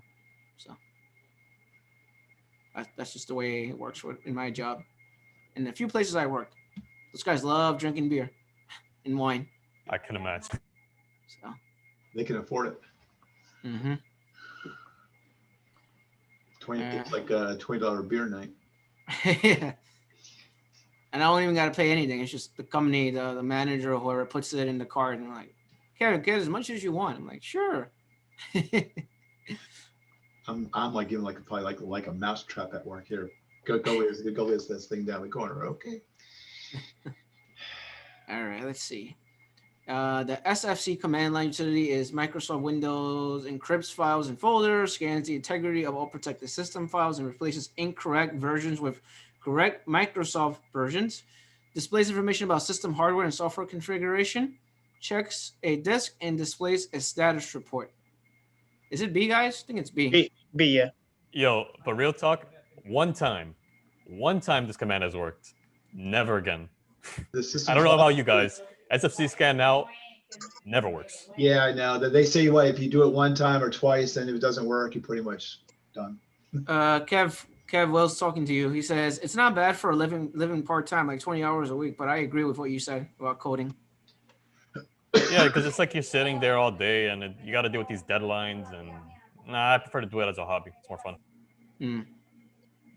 Has to be. This is B. Or like scripting. I don't mind scripting because scripting. I'm okay with scripting. Right? I reduced my job to like automation, 2 clicks. I prefer automation. Yeah, in the same way. Like I'm using PowerShell to automate like virus scans and stuff like that in my job. So it makes my life so much easier. So. Oh, I accidentally answered this question. Yeah, you did. Which SFC switch enables a type of file check and scans the integrity of all protected system files and repairs corrupted files when possible? Yeah, all day, every day. Scan now, verify only, scan file, verify file. What is this verify only scan file? What is this? I only use scan now, and it never works. It saved me a couple of times though, but yeah, you're right. It doesn't work for you guys? One time it worked. One time. It saved me a couple of times, but yeah, not every time. Doesn't work for you guys? Scan what it's supposed to do, right? It's supposed to look inside that Windows folder and replace any Windows file or system file that's damaged with a copy of it. Correct? It's supposed to repair it. Yeah, correct? That's what it's there for, to repair the Windows folder.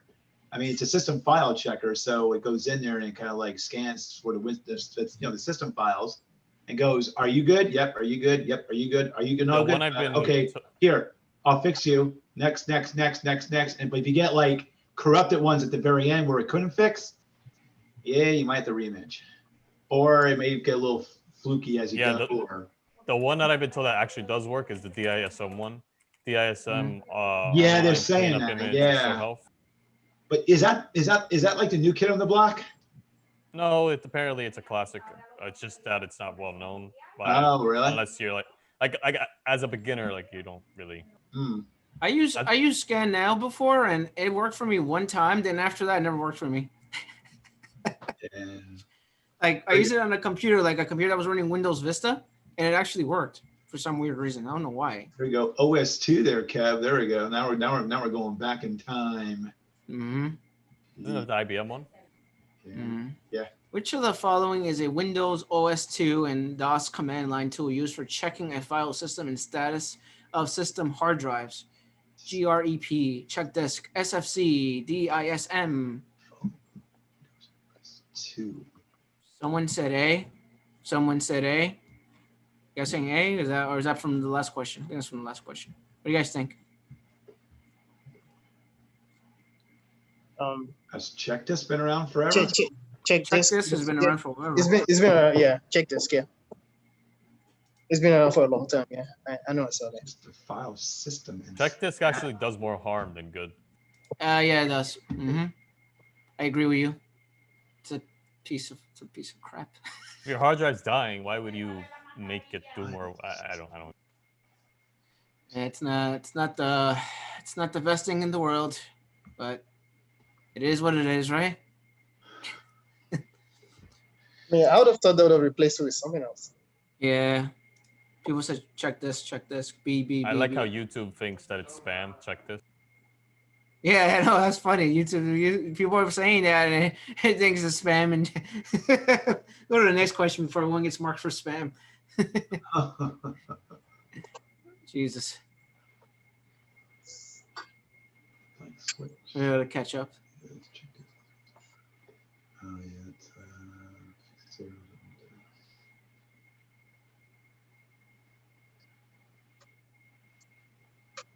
Also, Steven, I forgot to mention. Have you tried installing it as yourself, like logging it in as yourself? You know, I was gonna do that, but kind of ran out of time. This guy wanted to work like overtime and stuff like that. And he's like, well, I'm like, he gave me like 20 minutes. He says, here, go. I'm like, okay. I got to do this and that and this and that. Okay, I installed it through the command line. Now let's try to reinstall it. Error message after error message. Like, if I log in as myself, maybe because I have admin credentials, it might actually work.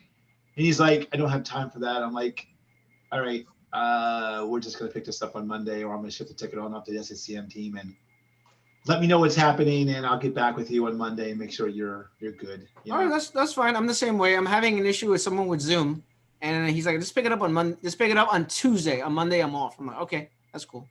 Yeah, I mean, you get some of these guys where they just don't have time, or they're up against their deadline because it's the end of the month. Mm-hmm. It's like, well, okay, well, I need a little more time, and it's kind of weird. I actually fixed his. He had a weird printer problem. He has like of course is a printer. Of course, he had an HP laser printer, which was like professional, like a professional grade one. I'm like, oh wow.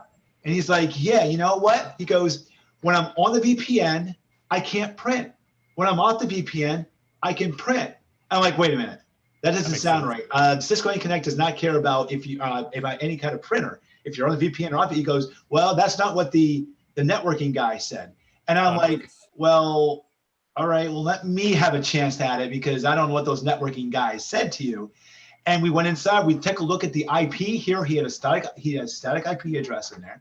It was a 169.254. I'm like, why do you have a ARPIPA address in there for? He goes, well, that is what the networking guy said to put in there to make it work because it wasn't working. And I'm like, that doesn't make any sense. So I went out to HP's website, downloaded the drivers, went inside the HP computer with the printer, changed it over to DHCP. I'm like, and now we were on the 192.168.1 whatever network. And I was like, okay, the machine now is on the same network. It's found it. We loaded up the drivers. Let's go on and off the VPN. He printed. I'm like, there you go. It's fixed. Yeah. What the heck? I'm like, I have no idea why those guys could not do that, but it doesn't make any sense to me. I had an issue like that, and I found out that later on that day, because people don't tell you anything until the last minute. Yeah. I found out. He's like, Kevin, I added an access point or an extender in my house, and that's the reason why it probably won't work, because that extender is a different Wi-Fi name and whatever. So okay, the laptop and the printer were connected to two different Wi-Fis, and it's set up differently. So I had to put them both on the same Wi-Fi, and then it was able to do it's just the other way it works. Yeah. Mm-hmm. Yeah. Mm-hmm.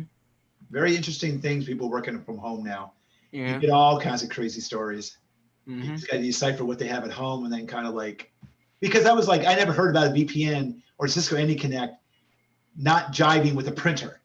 Like, you can be on or off the VPN. The printer does not care. It blocks it on Citrix. On Citrix, it blocks it. It does it? Oh yeah. Yeah. So if you have a security group, if you create some sort of security, you could actually block printers, or you could have it that when you log into your remote desktop, like if you remote into your desktop from home into your work desktop in the office, it redirects all the printers. So then it shows up as redirected HP printer, blah blah blah, the name of the printer, but it's gonna say redirected. Add it somehow to the Citrix environment that it will see your home printer.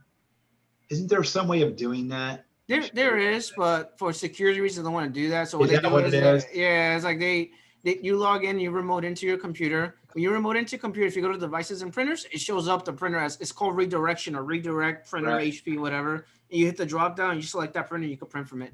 So what do? You tell them to save it somewhere locally or somewhere in the network drive and then print it off from there? No, so you add the printer locally, and then it should show up automatically when you remote in. It's just the setting, the Citrix is set up that way. Gotcha. Okay. Yeah. All right, let's go to this question. The The /F switch of the check this command line utility in Microsoft Windows locates bad sectors, recovers readable information, fixes errors on the disk, displays cleanup messages, displays the full path and name of every file on the disk. B. Guy said B. Because I remember ours is the every time I say recover, I know it's a fuller version of when you run it, and it usually does the recovery. I remember that with R. I'll say B too because F stands for fix. So I'll go with that. Yeah. I see. Someone said Kev's favorite subject, printers. LOL. I hate printers, man. You have no idea. Printers. Make printers illegal 2020. Yeah, I do not believe you, Kev, because you do have an HP certification, so you must know that. No, I don't like it. I'm certified in HP, but it doesn't mean I like it. I hate printers. Oh boy. All right, next question. The /R switch of check this command utility in Windows, select two answers. So what does it do? Displays cleanup messages, locates bad sectors, and recovers readable information. Uses more system resources to perform a scan as fast as possible. Displays the full path and name of every file on the disk. Fixes errors on the disk. I'll say B and E, probably. Because it does what F does in addition to its own job. /R switch means no recovery. It says select two, Will. I'll go with B and E. I mean, let me see. What did I say? Yeah, B and E. You Are said you talking about like thermal printers, Reiwa? Yeah, those are interesting to work with. yeah. Usually, I work with a Xerox printer usually, and then there's like 5 paper jams on 5 different sides of the big Xerox printer, and I have to take the paper out. Then I still take it out, and then take it out from one side and the other side, and then there's this small little piece of paper stuck on the printer, and it's still saying that there's a jam when there isn't. You have to go in there. We have we have that piece of paper. We have a giant copier like that, and it's ridiculous, man. Yeah. Have you ever had to work on those really big, like those ones that take like a whole room? Yeah, that's what I do with. Oh my god. Nah. Ours is like how to explain this? It's approximately like 10 feet long, a bit bigger probably. It's ridiculous. And it's like paper jam in A1, A2, A3, E1, E2, F1. Yeah, exactly. Every single letter. That's me. Yeah, exactly. And I clear out all the papers, and it still has a paper jam, even though we clear out all the paper jams. And I'm like, what is going on? And it's like a tiny little piece. Yeah, it's like, why does it say that when there's no more paper on the machine? What is going on with this thing? And then, yeah, it's like a small little piece of paper, and it's actually like blocking that out for some reason. I've wasted so much paper by doing that because every time it jams, the paper is too crumpled to reuse it again. Yep. So I just have to throw it out, and it's such a waste of paper because I'm just trying to debug a printer, and now I'm just wasting like 5 pages each time. Exactly. Hey, Mike, how you doing, man? 9 hours, man. Cool. All right. So, which of the following commands in Windows Command Prompt launches a text-based command line partitioning utility? Format, check disk, defrag, disk part. Text-based command line. Disk part. Yeah, disk part. Disk part. It's definitely not defrag. Format. What? I think that's a command. No, it's a command. I'm saying I don't think it's gonna do this. I'm saying. No. I'm like, what the? It's like throwing me off. I'm like, that's definitely. You know, I like the question though. It would easily confuse someone that probably is not careful that's taking the exam for the first time or something. Oh yeah, you have to know what the commands are, otherwise you're gonna be in trouble. So I tell people like some of these commands are like you need to know them for the exam. Obviously, outside of the exam, you don't have to do it anymore. You may use it maybe once or twice, but not really. Yeah, I've used it. Yeah, but a lot of them you don't. Even a lot of the functionalities, debug it using this method. No, I'm not doing that. All right, let's go to the next question. Just waiting for it to catch up. Just give it a second. All right. Which of the following command line commands in Windows displays a list of currently running processes on a local or remote host? iExplorer, task list, services.msc netstat. Task list. Definitely text list. iExplorer is Internet Explorer, right? And then services.msc is the services page, and then netstat is netstat. Oh. Task list. Basically, the same thing as Task Manager, kind of. You guys ever use this? Yeah. What else can you do? Let's see what else we could do with this. Might as well check, right? See at least what else we could do with this. Specifies a remote system to connect to. System connect to. Specifies the user contacts under which the commands execute. Password for the given user text prompts input. It's a lot you could do with this, actually. It's a lot of commands. I thought it would be just like maybe one or two. I'm surprised. Yeah, you could do everything from the command prompt. Almost everything from the command prompt. You can't dance.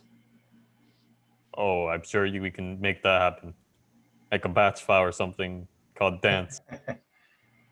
You can't dance like I dance. You need a moving person for that.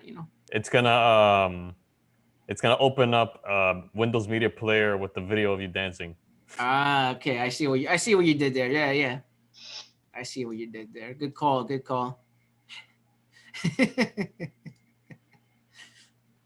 All right, here we go again with this.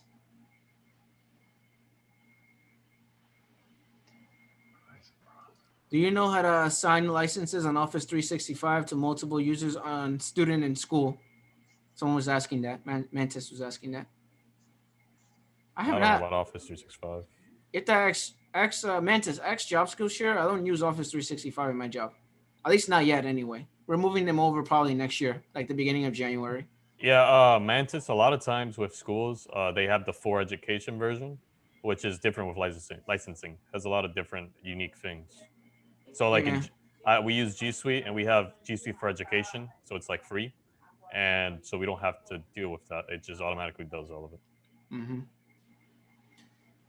Provided that the process ID of notepad.exe obtained with the task list command is 1230, which of the following answers lists the correct syntax for a Windows command prompt task kill command that will allow you to close this application? Task kill ID 1230, task kill minus IM 1230, task kill / PID 1230. This one? So I saw the help command when you did it earlier. Okay. So I take it, guys, that Notepad is process ID 1230. I guess that's a standard one. No. There's no standard for process ID. No. Wait a minute. No. No. There's no standard for process ID except for like certain system ones. Yeah. Unless it's like a Windows default like system thing, like an init system or something like that, it's not going to be default. It's not going to be a number. Yeah. Numbers like each process gets a new +1 ID or whatever. And it's true because I've played with it before when I was preparing for, and I would open two different ones, and I would watch it and I would see that you're right. All right, next question. Which of the answers listed below refers to the correct syntax for Windows command prompt task kill command that would allow you to close a notepad.exe by providing its image name? Task / PID notepad, task kill / IM notepad.exe, task kill / ID notepad.exe, task kill / IMG notepad. So CCCA. We're going with A. I'm gonna go with D, because if it said PID the Yeah, whole thing, process then ID. it's probably gonna say image the whole thing. Gonna go with B. And I kind of feel if the question had said, they could have also said, oh, the process ID, and then you'd have been like, okay. Yeah, PID is always gonna be a number. So does PID always change between the applications, or are any of them ever static, or does Windows determine which PID it picks? No, almost none of them are static. Only like default Windows services that start in a specific order every single time that the computer starts up. Okay. That'll get established. It'll have to be static because it's gonna be the same order every time. Okay. as I you think- open up the computers, their new things will open up in different with different PIDs. So is it B or D? Hmm. People are saying B. I have no idea. I'm Yeah, gonna no guess D. way. I'm gonna guess D just because I see PID and it's like the whole thing. So I'm gonna say IMG is like Don't you gotta put that EXE though on CMD? true. That's good. Watch it BC. Do you guys know who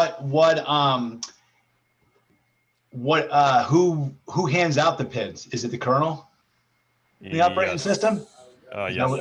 Is that what it hands out the PIDs? Is that what its job? It kind of like one of its jobs. The operating system itself, just like as a whole, it has a thing for that.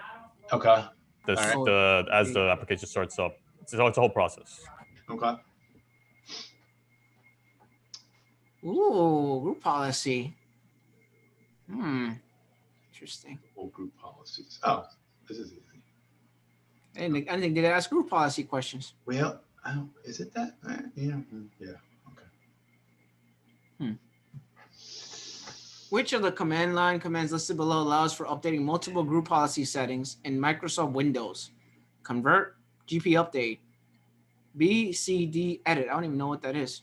GP result. You should know what BCAD edit is. Your BCD file is very important to the operating system.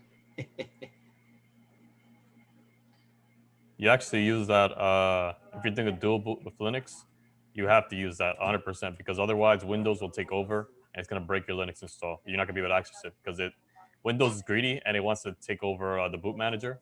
It wants to be the only boot manager installed, and then it basically takes over the position of grub, and now you can't go to your Linux. Yeah, BCD stands for what? Boot configuration data? Something like that. Something Probably. like that, right? It actually tells Windows on how to boot. If that thing gets corrupted, you are SOL. Yep. But it's But you can though repair it.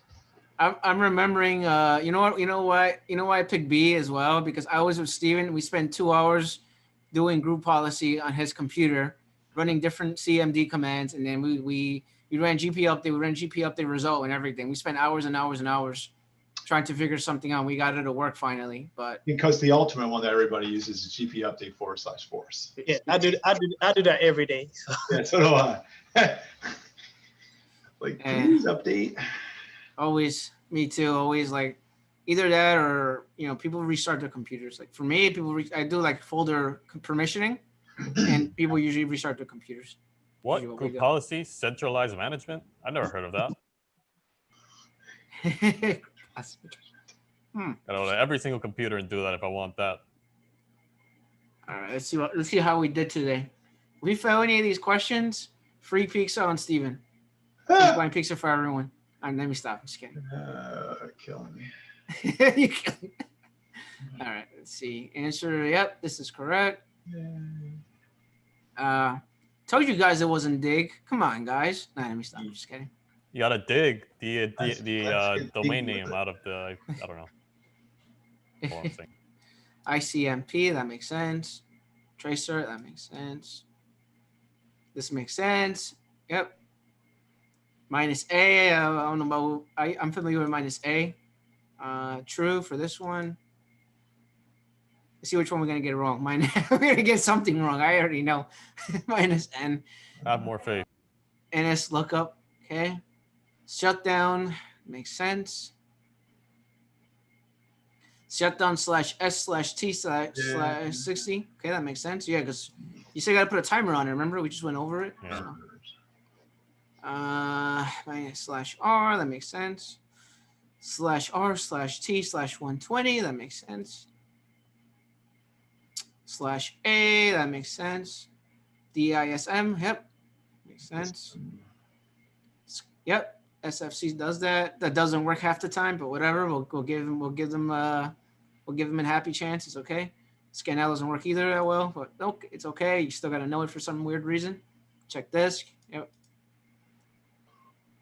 You know, the only time I ran SFC scan now, Kevin, was on the Windows Vista computer, and I pressed F8, and I went into, you know how you go boot into safe mode or boot into I booted into safe mode, and I ran the command, and I actually fixed the computer one time doing that, which is only once. It's only worked for me once. Well, you know something I just remembered? There was one I researched I think it was 3 weeks ago, and it's a weird looking command path, DISM something, and then after I did that and I ran the SFC scan and it kind of works. You probably know that. Yeah, I put it in the chat earlier. It's a DISM/online/restore image, something like that. Yeah. Yeah, I had an IT pro who's been doing IT for a lot of years. He told me about that. I never done it before, and he told me that it always works for him. 100%. got all of them right. After all that discussion, we better. Yeah, I'm telling you, Kev, we could do this. We could speed run the A+. I highly doubt that, but We'll go in and we'll walk out 30 minutes and pass. No. I don't know about that. I just kind of no. wish we could have discussions when we're in there inside taking the test. You know? Let's see. I want to pick something really, really hard. Let's see. We'll do one more. What is the Windows control panel? No. That's too long. Malware quiz, is that short? I don't want to have too many questions. I think we did that one already. Yeah, we did. Yeah, we did. OS security. Security. Oh my God, it's long. I'm trying to go over something that's kind of short and sweet. Oh my God, 44 questions for that? What the? What's threats and vulnerabilities? Ooh, basic scripting. All right, let's do that. There you go. This is for Kevin right here. I don't want to do printers. Someone said printers. I am not doing printers today. Oh, yeah, we're not doing printers here. Printers are banned from this channel. Yes. If you join with the name printers, I am kicking you from the server. No, stop. All right. So, all right, this one. Let's go to this one. Which type of script file would be used to store a series of commands designed to automate tasks in DOS, OS2, and Microsoft Windows? Okay, that's easy. So it's JS, right, guys? No. Job Skillshare? Oh, wait, another S. Or Stephen Heimbach, right there. SH. That should be a bat, right? It's bat, yeah. Yeah, like you know, like baseball bat. Baseball bat. Yeah. It's not bad. You think we could speed run the exam, Kevin? I don't think so. I think the exam will be hard for us actually. Nah, we just gotta study for like 2 weeks and then we're good. I don't know about that. Extensions. Yeah, we'll be good. Script. Now, but for real, I think we should do it. Just for the sake Just to of have doing it. Yeah. Maybe. I'll think about it. Maybe next month I'll do it. We'll see. Okay. Which of the following answers list the file name extension of Microsoft PowerShell script files? What is VBS? Visual Basic Script. It's like Studio, yeah, right? Visual Basic, yeah. Visual Basic, yeah. If you're writing Visual Basic Script in 2020, I have nothing to say to you. That's funny. Why do you enjoy pain? Let's see that one. Same thing with .bat. Why would you write a batch file in 2020 and not feel uncomfortable? What is .py? Batch files. I think we're good. Python. PY. Python. VBS is old. Why wouldn't it be that? There's a lot of VBS files. PS2. Why didn't it be that? Because the PS1 came first. Okay, that makes sense. PS1 had Tony Hawk Pro Skater 1. PS2 didn't have. You know, people got me on that. Was it the Scyther filter? The video game Scyther filter. I don't know if you guys remember that game. Scyther filter and Metal Gear Solid 1 and Crash Bandicoot. The throwbacks. That's what I was playing back then.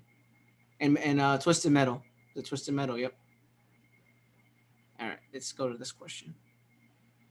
Files with this file extension name are used in a scripting language based on Microsoft Visual Basic Programming Language. Can we just go over this? Yep. Our deployment image actually has Visual Basic Script, and it has batch files, and it has PowerShell scripts. It has all three. It's so messy. I blame the DOE for not updating their stuff because they don't want to. It's old stuff from like the original image, and they don't want to change it or update it. So they just have like a bunch of different task sequences in MDT, and it's just random old stuff instead of just making one task that does everything. But does it work? No, it works, yeah, but like That's probably they just have like 4 or 5 different tasks for like different things instead of just making one script. maybe they don't know how to do it. It's the DOE. Kev knows what I'm talking about with the DOE, you know. Mm-hmm. It's a struggle to get computer upgrades. It's a struggle to do anything in the DOE, Steven. It's pretty bad. Isn't it a general problem with It's the defense most anyway? funded one too, I think. Well, it's It's, one I, of the think best. I think it's one of the most funded education systems in the country, I think. But And isn't it's it like a horrible. isn't like a general problem though when it comes to like upgrading everything when it comes to the government? Yeah, it's a lot of bureaucracy and stuff, you know. But also a lot of lazy people. So what do you guys think? Is it VBS or .VB? Which one is it? Because people are saying A, some people are saying C. VBS. It's C, isn't it? We went over last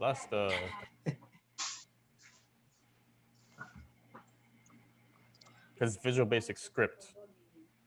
All right. The next question. VBS. There you go.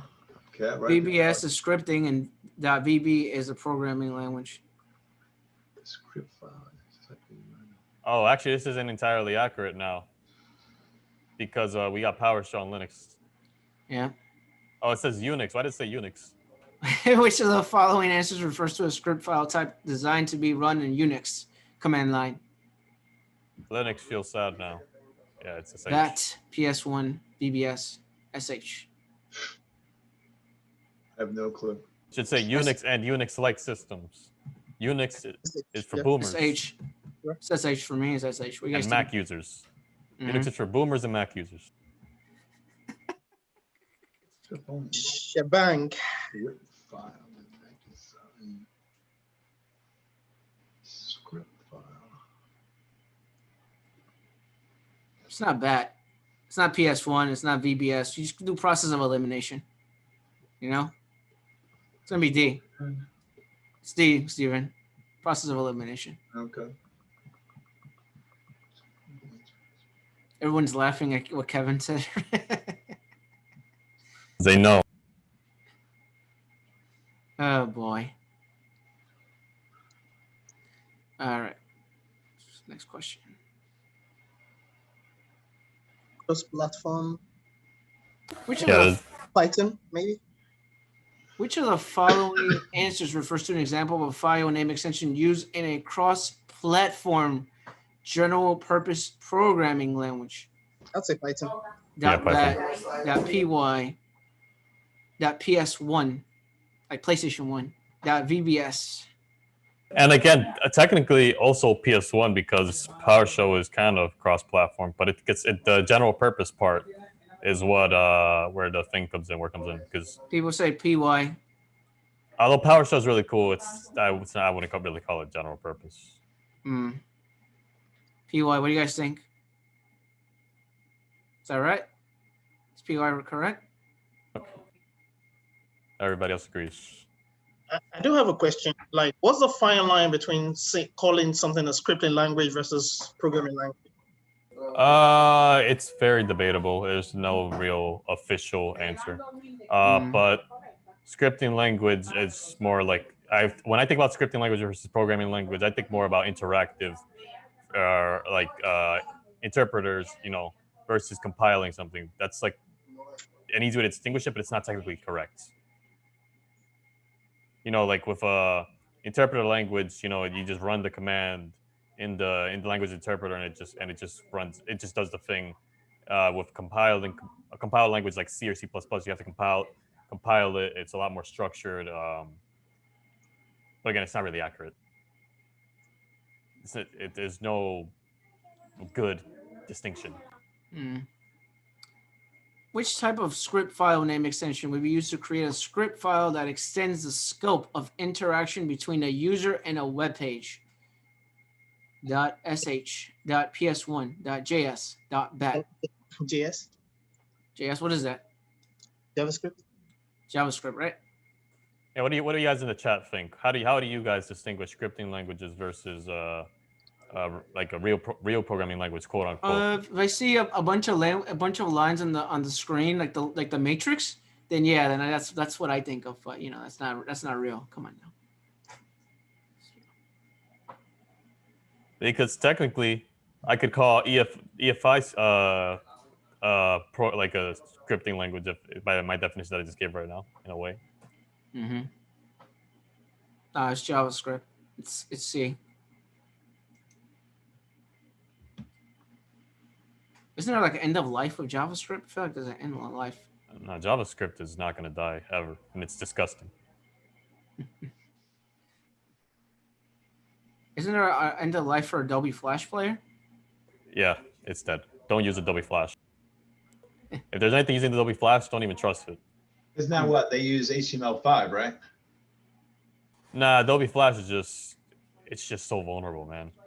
There's literally a vulnerability every 5 seconds. It's not supported. But isn't the HTML5 the replacement for Adobe Flash?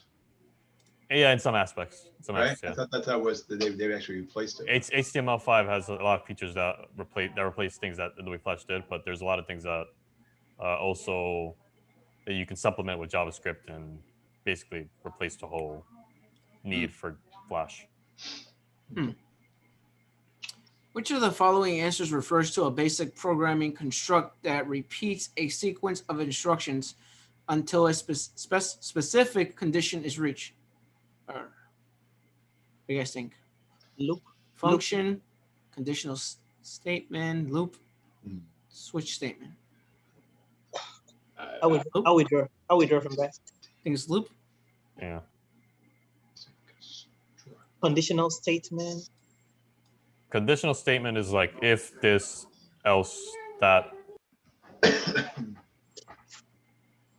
I'll say loopy. Conditional checks it for a condition. That's the easiest way. A loop is, well, it's a loop. It just runs until whenever you tell it to stop. Switch statement is kind of like a conditional, but it's kind of like going over different options, right? So switch, given a variable A, switch over every single of one of these options to see what to do for each of these options. So if variable A contains the value Windows, then execute these things. If variable A contains the variable Linux, then execute these steps, kind of like that. Got it. You can also do conditionals, but it does it in a different way. My brain hurts just by you saying that. It's confusing. I'm not into this side of it. Out of context, without having like a visual like image of what it looks like, it doesn't make sense. Okay, good. You think of loop as like doing -t, and it doesn't end until you stop it yourself? Kind of. It's possible, but not. Being a death. I guess. The implementation that's probably implemented with the loop. Got it. Which of the following is a basic variable type designed to store whole numbers?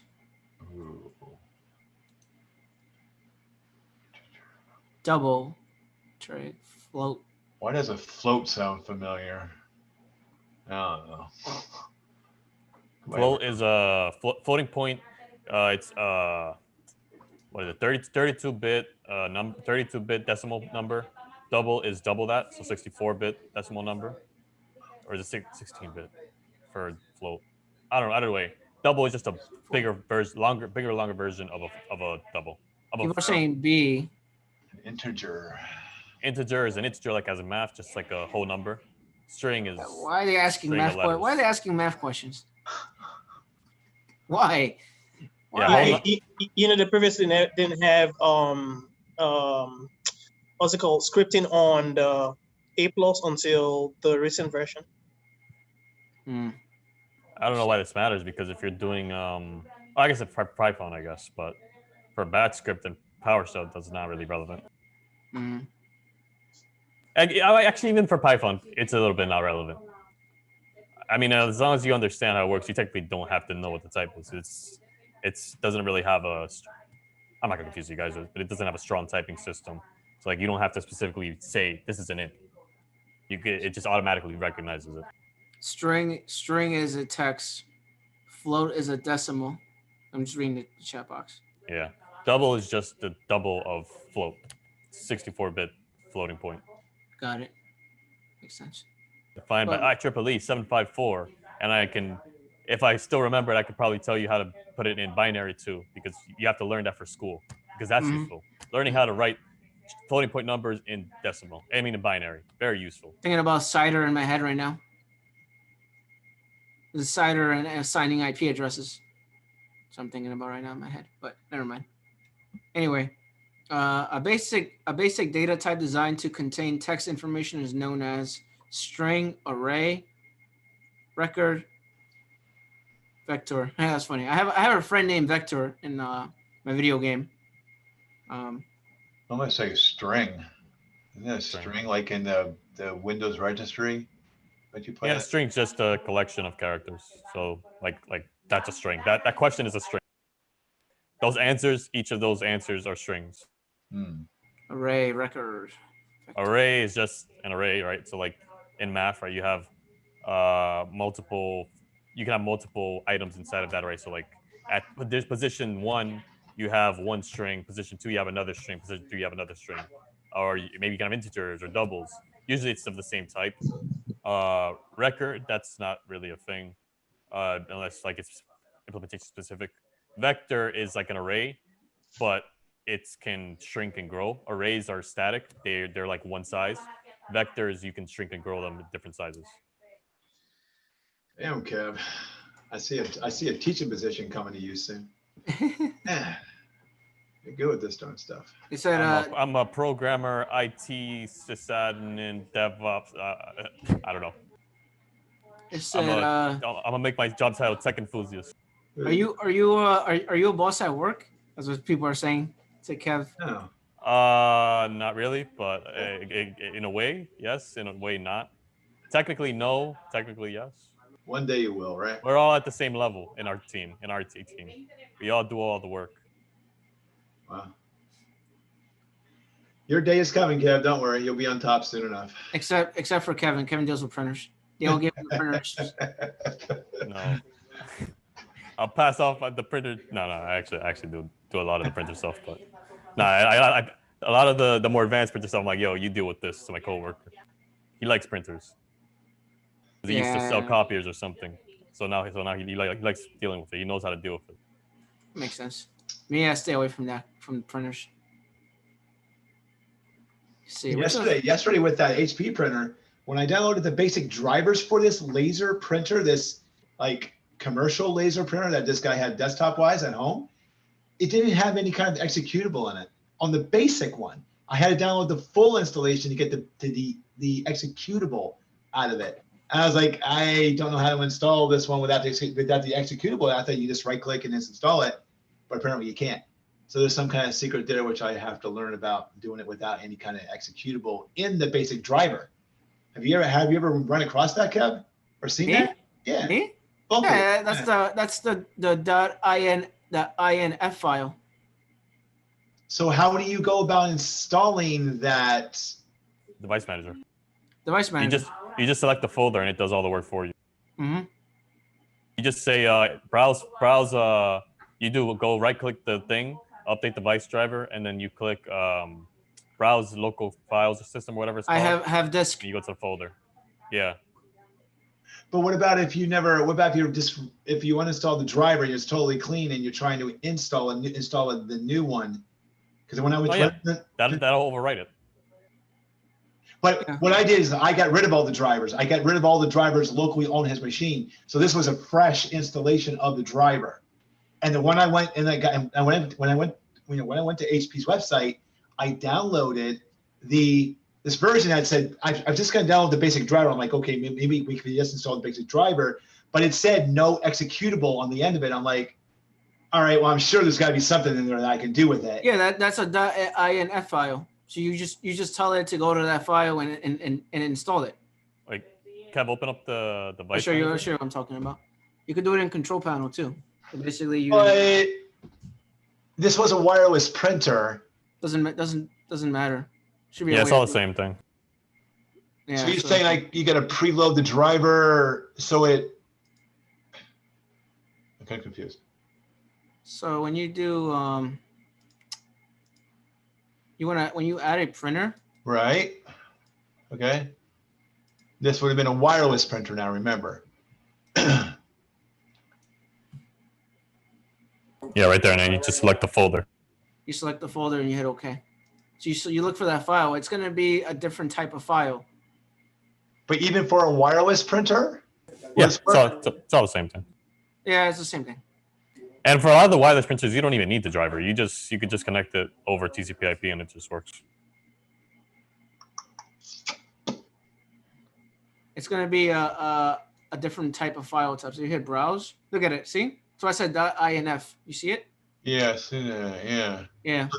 So the .inf files do not have executable files. No, there's no executable there's no executable files in their basic folder in the actual driver folders. Yeah, no. The executable, when you see that, it's usually like it'll do these steps for you. This is like manually doing it. You're forcing it to do it, basically. Can you double click and then it tells you to install, or no? I don't remember. No, it would be a .inn file, and then you just go into the file, you click on it, you hit open, and then it installs it for you. You don't gotta do anything else. It's just let's go to drivers. Go back. Yeah, I don't think I've ever done that. I mean, I never played around with it. I mean, I never.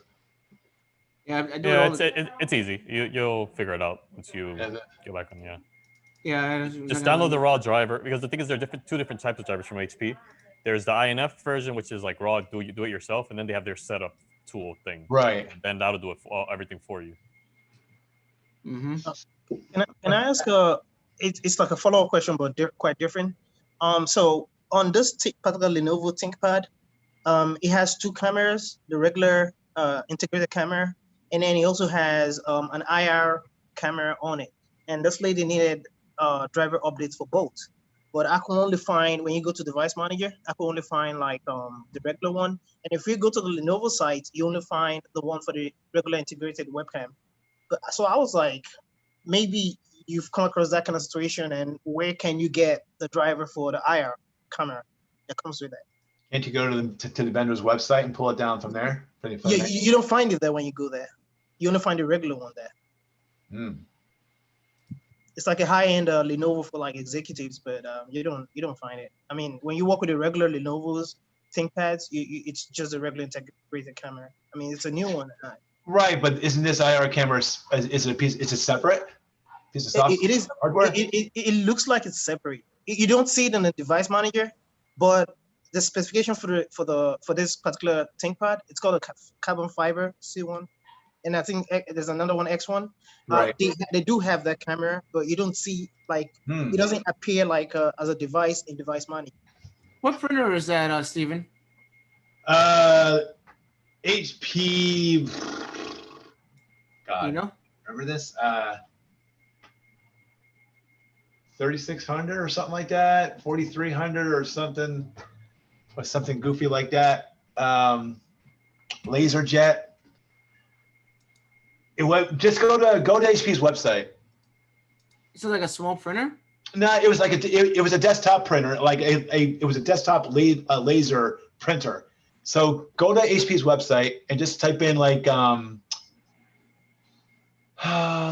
have to find maybe a printer that go like HP 40 LaserJet something laser HP laser something pick maybe something like that one, or something like that.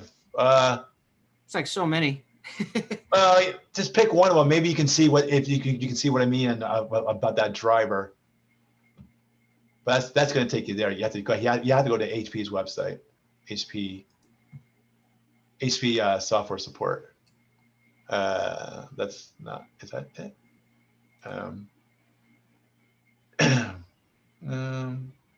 Yeah, just go there and go to just type in HP laser something. It's not gonna let me do it. I get to put like the actual information in there. I'm just curious to know what printer. Look, these are all the printers. let's see. Do we have a laser, like a real laser one in there? This is like a real enterprise printer. So apparently his dad used to work for HP, and he took it and he got one day from him, and that's what he's been using for years. I guess.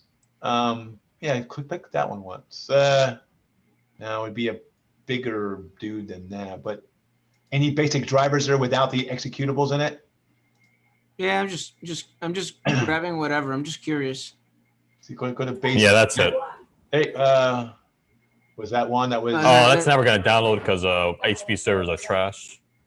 I don't understand why the servers are so trash, so slow. That other one isn't executable. But this one said there was no executable file in it. I don't know which one that would be. So you see, let me open this up. You see, that one's executable. And this one said basically the basic drivers said no.exe in it. Really? And I was like, oh. So I picked the full version, which was executable. So go to like an enterprise one. Those are all small ones. Go to like where you got the bigger desktops, like the Beast. Yeah, something like that, or something that looks sort of like that. I think he said he had some kind of big thing with scanner and stuff like that. It was a scanner and stuff he had on it. A laser, multifunction, MFP maybe. Let's see what's here. There's no picture for this one. About basic drivers. Did it say anything about no executable? No, it's .exe. It's just facts. Yeah. Yeah, I was just curious. Yeah, I was just curious about your question. Let's see if I can go to the HP website. Search around. Let's see. There was something goofy. Can you go back to the test and scroll up to the Visual Basic? They were debating something about one of the questions. I closed out of okay. it. Never mind. Yeah, I closed out of it. It's fine. I mean, I have the FTP link, Steven, if you want to look through that, but it's kind of messy. HP has a really messy FTP server. Well, I have the. Let me see what's here. Troubleshooting software and drivers. I know I went here yesterday. God, that was like 24 hours ago. HP Office Jet. I don't know, for example. This.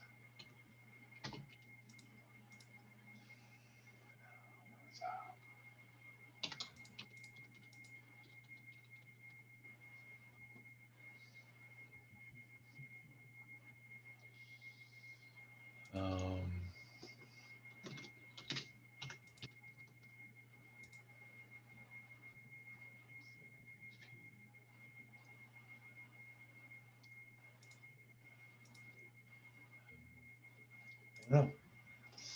Okay, talk. Try to figure this out for you. I can find out for sure which one the heck it was. Yeah, I'm just wondering, you know. Yeah, keep on talking. TJ had one. LaserJet M479 FDW says no installer. There you go. Pick out that one. I took it again. I got one wrong. Just want to know what you guys are. So, which printer is it? He says it's in the YouTube chat. LaserJet Pro M479 FDW.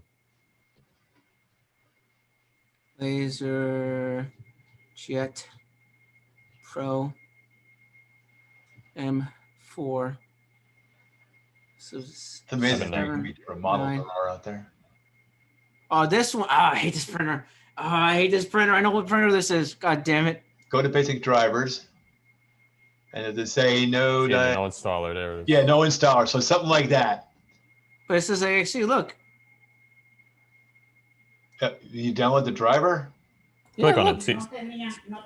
That's no installer though. Try to click on it once. It's going to open up. and not do anything because there's no .exe on it. Let me download a different one. See the old .exe. Open it. Maybe it just extracts it or something. Ah. Yeah. That's why you're having that issue. It's good guess. Yeah, it did this, and then it did that, I think, and then it opened up. There we go. There, and I was like, well, I'm looking for the .exe in here. I'm like, well, there's nothing, and I'm like, here. oh, It's right here. no, it wasn't. It definitely was not in there because it only was. It said like x64, the folder, and it had a whole bunch of other files in there, like DLL files. And I was like, oh, that's not it. And like, yeah, I got so I just went for the full version, which he said he liked. So it's like, I don't know how to do that one. Exactly.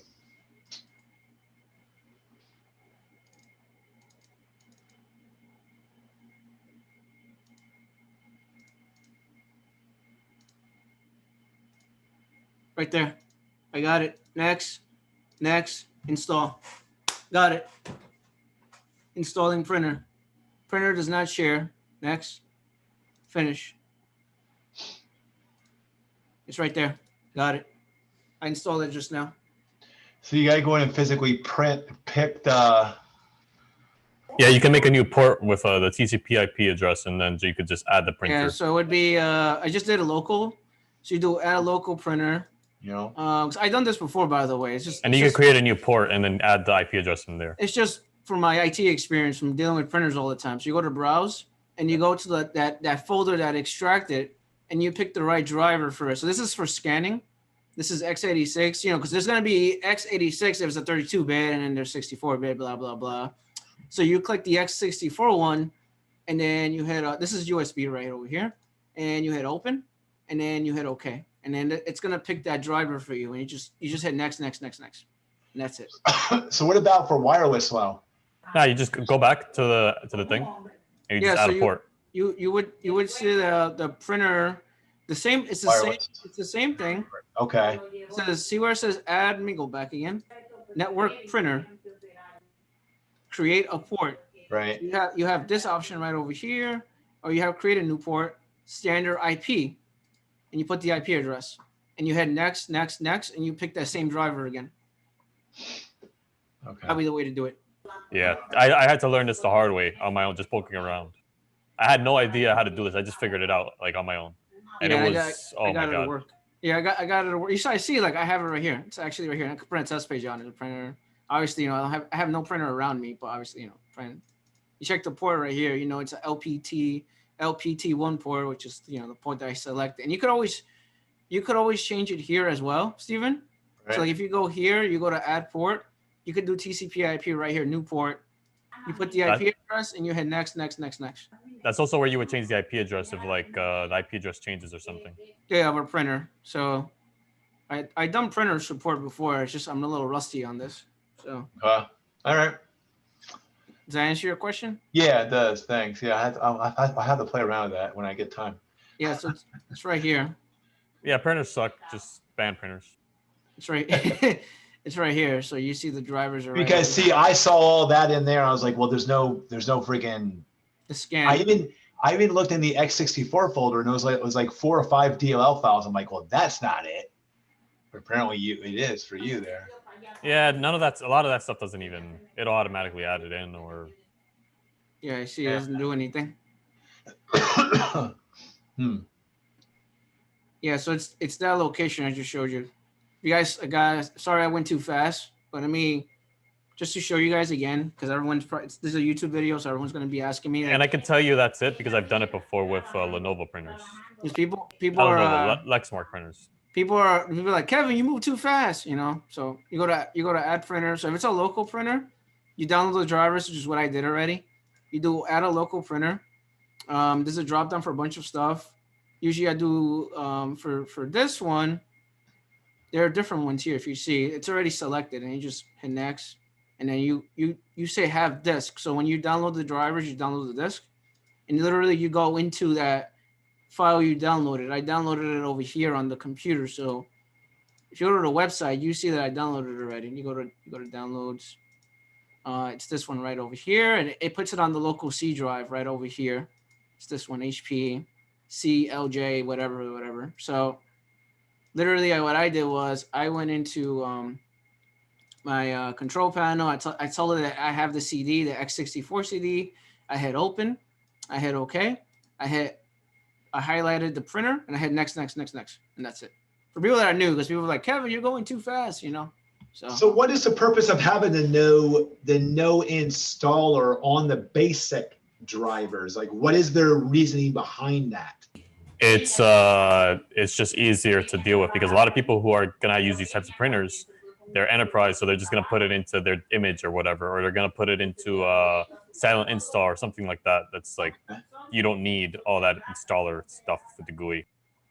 Okay. It's just easier to deploy. You need these files if you want to deploy like automatic installation. Okay. What was the question you had, Will, about They figured it out in the Discord. Oh, okay, cool. I got this one wrong because I answered one wrong. I did it again. I went really fast. I selected the wrong one. What was the thing? Oh, you went through the whole thing again? Yeah. Kevtech, you should make a channel about printers. No, thank you. I'm good. A channel about breaking printers. Now that I would want.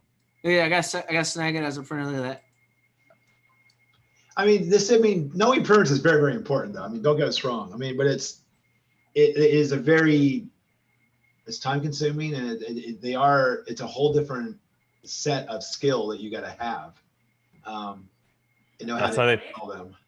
That's why they put that clip into Office Space with the printers. It's like it's just so accurate.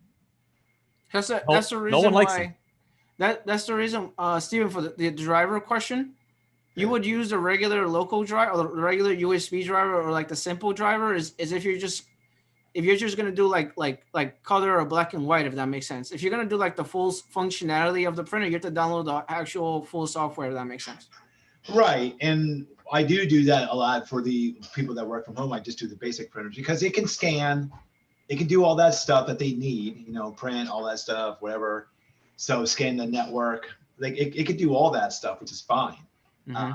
With that printer too, the guy was even saying, well, I can't scan over my network. I'm like, well, yeah, you can. And he goes, well, no, I can't. I'm like, yeah, you can. And he goes, well, how? Nobody can get it to work. So what I did, I created a folder up on his desktop, shared it out to everyone. Now, he couldn't do it because he has admin rights. I did it with my admin rights on it. Mm-hmm. Gave him that share. I went to the actual GUI of the printer, put in the network path, and what I did is that I made him put his credential, his username and password in. And I told him, I said, when you change your enterprise password, you got to go back in here and you got to change the password. And he goes, oh, I'm like, yeah. So that's one caveat which you do have access to get into that thing and change it. But when it stops printing to the actual network folder, you have to do that. He goes, all right. So that's the only caveat there. So, but we got it to work. I was like, he goes, mm-hmm. It actually worked. Mm-hmm. I'm like, of course, well, yeah, it's going to work. But I said, when you go to change your password, it's going to break it. So just log back into the GUI and go in there and just change your password and save it, and you'll be fine again. He goes, all right, cool. So, and right now, because of the thing going on, they updated it's 100. They think 150 days when they update the password. So they actually changed that, in the default group policy. So now they get 150 days before they got to change it again. So which is good. But that was the one caveat about it that we kind of fixed. Mantis, that's reconnect assign-in. Just make sure that's check mark. The shared drive should show automatically when the user logs off and logs back in. Obviously, they gotta have permission for it. Otherwise, it's not gonna work. Just make sure you give them permission to the shared drive, and make sure you map the drive, and make sure you click on reconnect assign-in. What about that connect using different credentials? What does that do? What does that tell it, basically? That's to when you map the drive. That's to map the drive, and then you connect with another username. Then you get the pop-up with the username and password. Every time they would connect up to it. That's like if someone else wants wants to connect to that share drive, or you may not have that person may not have access to that share drive. If that makes sense, you would basically do it for them. If you're trying to map like a specific drive they don't have access to, you could reconnect or connect as a different account. You could do that. So that's basically what it is. But we wouldn't do that in IT. Obviously, in IT, you would just do reconnect as sign in. You wouldn't do connect using different credentials. And what is that thing says on the bottom? Connect to a website that you can use to store your what I don't think I ever clicked on that before. Yeah, it's just what is that? FTP. Oh, you could put in the what is this for the network folder? Oh yeah, you could do like external stuff, yeah, like FTP and all that. Yeah. Oh really? So you could put the HP FTP folder right there, and then you could just have all the HTTP drivers, HP drivers accessible to you. Yeah, well, I agree with you, but we don't do that in my job. We don't use different usernames and different domains. I mean, that's if you do that in your job, that's fine, but I don't do that in my job. We don't do reconnect with another username and password. We don't do that. Obviously, it's different for every environment. Yeah, I don't think I've ever done that ever. For you guys who don't know this, if you have an issue with Excel, you set Microsoft XPS as document writer as the default printer, and Excel stops crashing. Just so you guys know, if you guys don't know anything about that. That's a Microsoft recommended thing, just letting you know. I had that in another video. Huh. Which is kind of weird. And it actually works, by the way. It does work. So really? Microsoft, so you said you set it as what again? The default printer. So if you download, if you download, or not download, sorry, if you set Microsoft XPS as a default printer, it actually stops Excel from crashing. That's weird. Yeah, it's just something that I didn't know about. It's really interesting. Very, very interesting. It's just very random. I don't know why it works, but it works. from training in IT.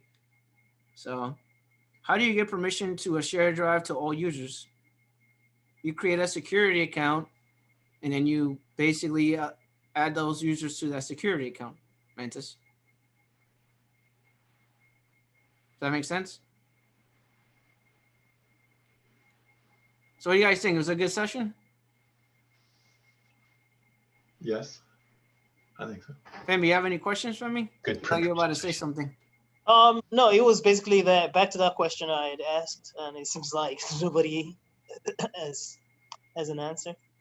The one with the IR camera, in addition to it was just odd, and I don't know. I was wondering if someone has seen that before. Which camera is it? So he has like the regular integrated webcam. It's called it's a Lenovo carbon fiber C1. It's called. There's another one called X1. So it's basically like middle level executives that use it. Yeah, so carbons. Yeah, so like it required a driver update for the camera, and I thought going into Device Manager would show up like a separate profile for like the IR camera, but I only saw just the regular integrated camera. So when I went to the Lenovo site, it was only showing up an integrated camera that you could run a driver update for.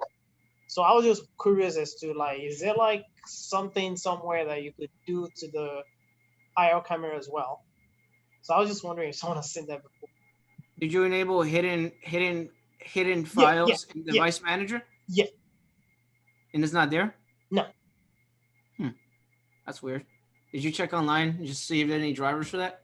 I did, but the thing is, I wouldn't know what the manufacturer, for example, would be. That would have been an option to go to the manufacturer site, but because I don't know what manufacturer it is, I was like, the only option I was left with was just the basic go to Lenovo and see if it comes with something. Yeah, it has to be some kind of driver that you could go online and just download and run it. If that makes sense. Yeah, I was just wondering not to go and download something that might cause an issue. Does the camera work? It works. It's just that it's supposed to be new for that user, but she says people complain. I mean, I didn't see anything wrong with it when she was using it to talk to me on Zoom. But she said, why would you update it then?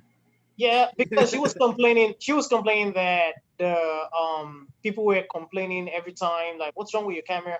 And I mean, working from home or whatever, even not from home, I'm sure you know this better than I do. Some people just like to complain that's what I feel, for the reason of complaining and thinking, because I didn't see anything. She asked me and I'm like, I don't see anything wrong with it. And she was like, oh yeah, suddenly I realized that it was fine. And afterwards, I just, because I'm like, there's only as much you can do. So I kind of like went ahead, not to look like I didn't do anything. That was why I did the driver update. If you get my flow. So he comes back again later on, like, oh, I don't think you did anything, blah blah blah. Was it from a company called FLIR? Because they make a lot of thermographic cameras. No, I can't seem to find what because if it was appearing in device manager, at least I'll be able to like check and see what it, but it's not appearing there. So, and I don't know. I tried to Google to see what Google could give me about like IR cameras on carbon fiber, Lenovo, whatever, but so it's kind of, and it's not like I have any documentation, but maybe I might still have to into that.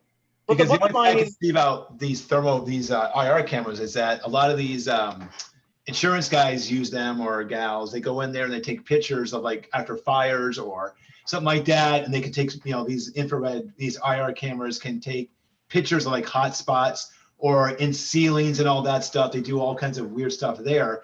So is it something like that? Is it something like some kind of insurance thing that she's in, or no, and that's and this is where it's kind of annoying, because it's not like she basically is just using it for Zoom, if you know what I mean. Like, it's not like really? that's why it's annoying, because that's why I said, and I'm sure you come across this a lot. For me, some people just like to complain for the sake of complaining, like, and I don't see anything wrong with that camera. Yeah, we had a parent bring a computer to us last week that said that the computer was slow. They think that the computer was slow and their child was having trouble with Zoom and doing their homework and stuff. And we went in. That computer was perfectly fine. It was one of the newer computers that we have, freshly imaged with Windows 10. Perfectly fine. We opened up Zoom. We opened up Chrome. Opened up a bunch of tabs. Perfectly fine. So we just did some updates and stuff just to So, like, so you did something. Hey, we did something, yeah. Yeah, pretty much. We told her, we're like, yeah, it's fine. You're just making excuses to not do their homework. Like dog and pony. I had an issue where someone is having a latency issue with Zoom, bandwidth issue. And I went and did a test. So you could do I don't know if you guys know, you could do a Zoom test call. So if you wanna do a Zoom test call, you could do a Zoom test call. And to see if you have latency or bandwidth issues with your Zoom account. Did you just call yourself, or what did you do? No, it's just called Zoom Test. It's a room called Zoom Test. Where is that? So it's called, you use Google Zoom Test video, and it's gonna be zoom.us/test, and then you could test your Zoom account. You can't do it now because we're on video right now, obviously, but it says here, test your internet connection by joining a test meeting. So I was trying to help somebody, and they were having a bunch of issues with Zoom not working. Let me just share my screen real quick, just people could see what I'm talking about. Share. All right, there we go. Yeah, so it's a zoom.us/test. And it says right there, test your internet connection by joining a Zoom meeting. So what I do is just for testing, right? I hit join. Mm-hmm. And then what I do is when I hit join, you go into your settings tab, right? And then you go to your settings tab, you go into statistics. And then you go to statistics, it shows you if you're having bandwidth issues. So you go to audio, looks fine. You go to video, you get jitters, it looks fine. So you go to overall. So I took screenshots of all this. And I sent it to my manager and told him, like, yo, he's not having issues with anything. Like, what is he talking about? So it's just something. They're just trying to get off of doing their work or whatever, Yeah. I'm like, look, I was having problems. I couldn't join. Yeah, it's just like, come on. We're not having. There's no issues with our system. Like, there's no lag what or is anything. the baseline in there to go off of? Is there a baseline or anything like that you should be looking for? Or it's gonna say bandwidth error, and it's gonna say latency issues. It's gonna give you a bunch of error messages on Zoom. Basically, high means bad, low means good. Mm-hmm. Yeah, so that's basically what it was. And I'm like, what's going on right now? Why is he complaining about this? And then I went and I looked at it, and we did a screen share with him, and he said, oh, I don't know why, Kevin, it's working now. I'm like, okay. So, yeah, it's pretty much, that's what it is. I don't know if you guys ever used that before, that Zoom testing, but just to note it down. Yeah, I'm gonna use that. If you On could top, note of that. on top of it, like just like you said, and it's been 4 days now, and I keep telling her I'm researching, knowing I can't find anything, and she's not reached out to me, so I'm assuming, like I said, because I can't find anything, and she's not reached out to me, so I assume I was right anyway. Yeah. She's gonna want you to come over there to the house. Yeah, exactly. And fix Check the it out problem. over here. Come on, get over here. Yeah, we've actually had people ask if we come to the house, and I'm like, really? We could maybe like cook you some dinner, Cook some dinner. My manager is the funniest, and when we tell him some of those things, he'll be like, not only should you go to their house, you might have to carry them as well, because it gets that bad sometimes. Like they ask for ridiculous things. So, I mean, it's a job. Well, at least it's not like my previous job where they confuse IT with the movers, and they want me to bring up chairs to the 40th floor, and I'm like, that's not my job. Like, Kevin, can you bring up a bunch of chairs upstairs for me? I'm like, what? That's not my job. That's not my. And then someone else is having a like how you plug stuff on the wall and there's no power anywhere on the walls in the office, and I'm like, you got to call facility for that. It's nothing to do with me. Come on now. It happens, especially like with us who work in schools. Yeah, we do a lot of outside things, collateral work. Yeah, we work with the movers, and then we work with the people that do the networking patch cables, and we work with a bunch of different departments, and then IT gets the hit for it, and they think we have a lot to do with it when we don't. So just different departments for different things. So that right. Steven. God, that right. Anyway, guys, I'm gonna let you guys go. I'm gonna go eat. You guys have anything else to say? Are you gonna get the pizza or not? Yes, I am. I'm gonna get pizza. Very good question, Kevin. Very good question. The answer is always pizza. I just want to give a shout out to my baby boy, Mr. Troy. He's 4 years old today. So happy birthday! I want to get that down on record. Happy birthday! Yeah, pizza on you. Happy birthday! Thanks. Yes, I kind of miss him today. He's actually not with me today, but I want to wish him a very happy birthday, and hopefully many more to come. And Kevin can dance for him later as well. Yeah, maybe I'll dance later. Maybe I'll dress as a clown and just show up for no reason. Who knows? We'll see. We'll see. Maybe I'll put on a show and just start doing backflips and front flips, for no reason. Who knows? Like, is he a clown or is he a Power Ranger? I don't know. I don't even know why he's here. Kevin, go away. All right, guys. I'm gonna let you guys go. All right. You guys have a good day. Have a good weekend. More studying next week as always. We'll do another one. That was fun actually. I liked it. It was fun. Actually, fun. I feel like me and Kevin are gonna have to do the exam next month. try to pass it. When are we gonna have Kevin?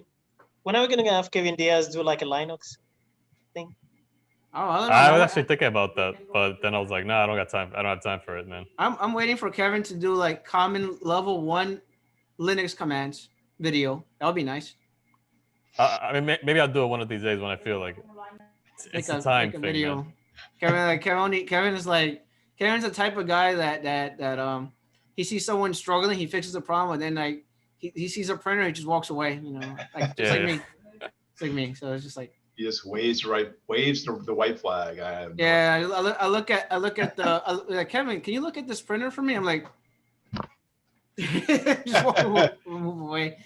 Disappear with your ninja moves. Yeah, exactly. I do hand signs and just walk away.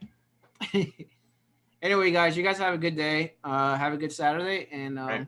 you guys take care. All right. All right. Take care, guys. Good evening. Bye. Bye. Bye. Bye. Take care.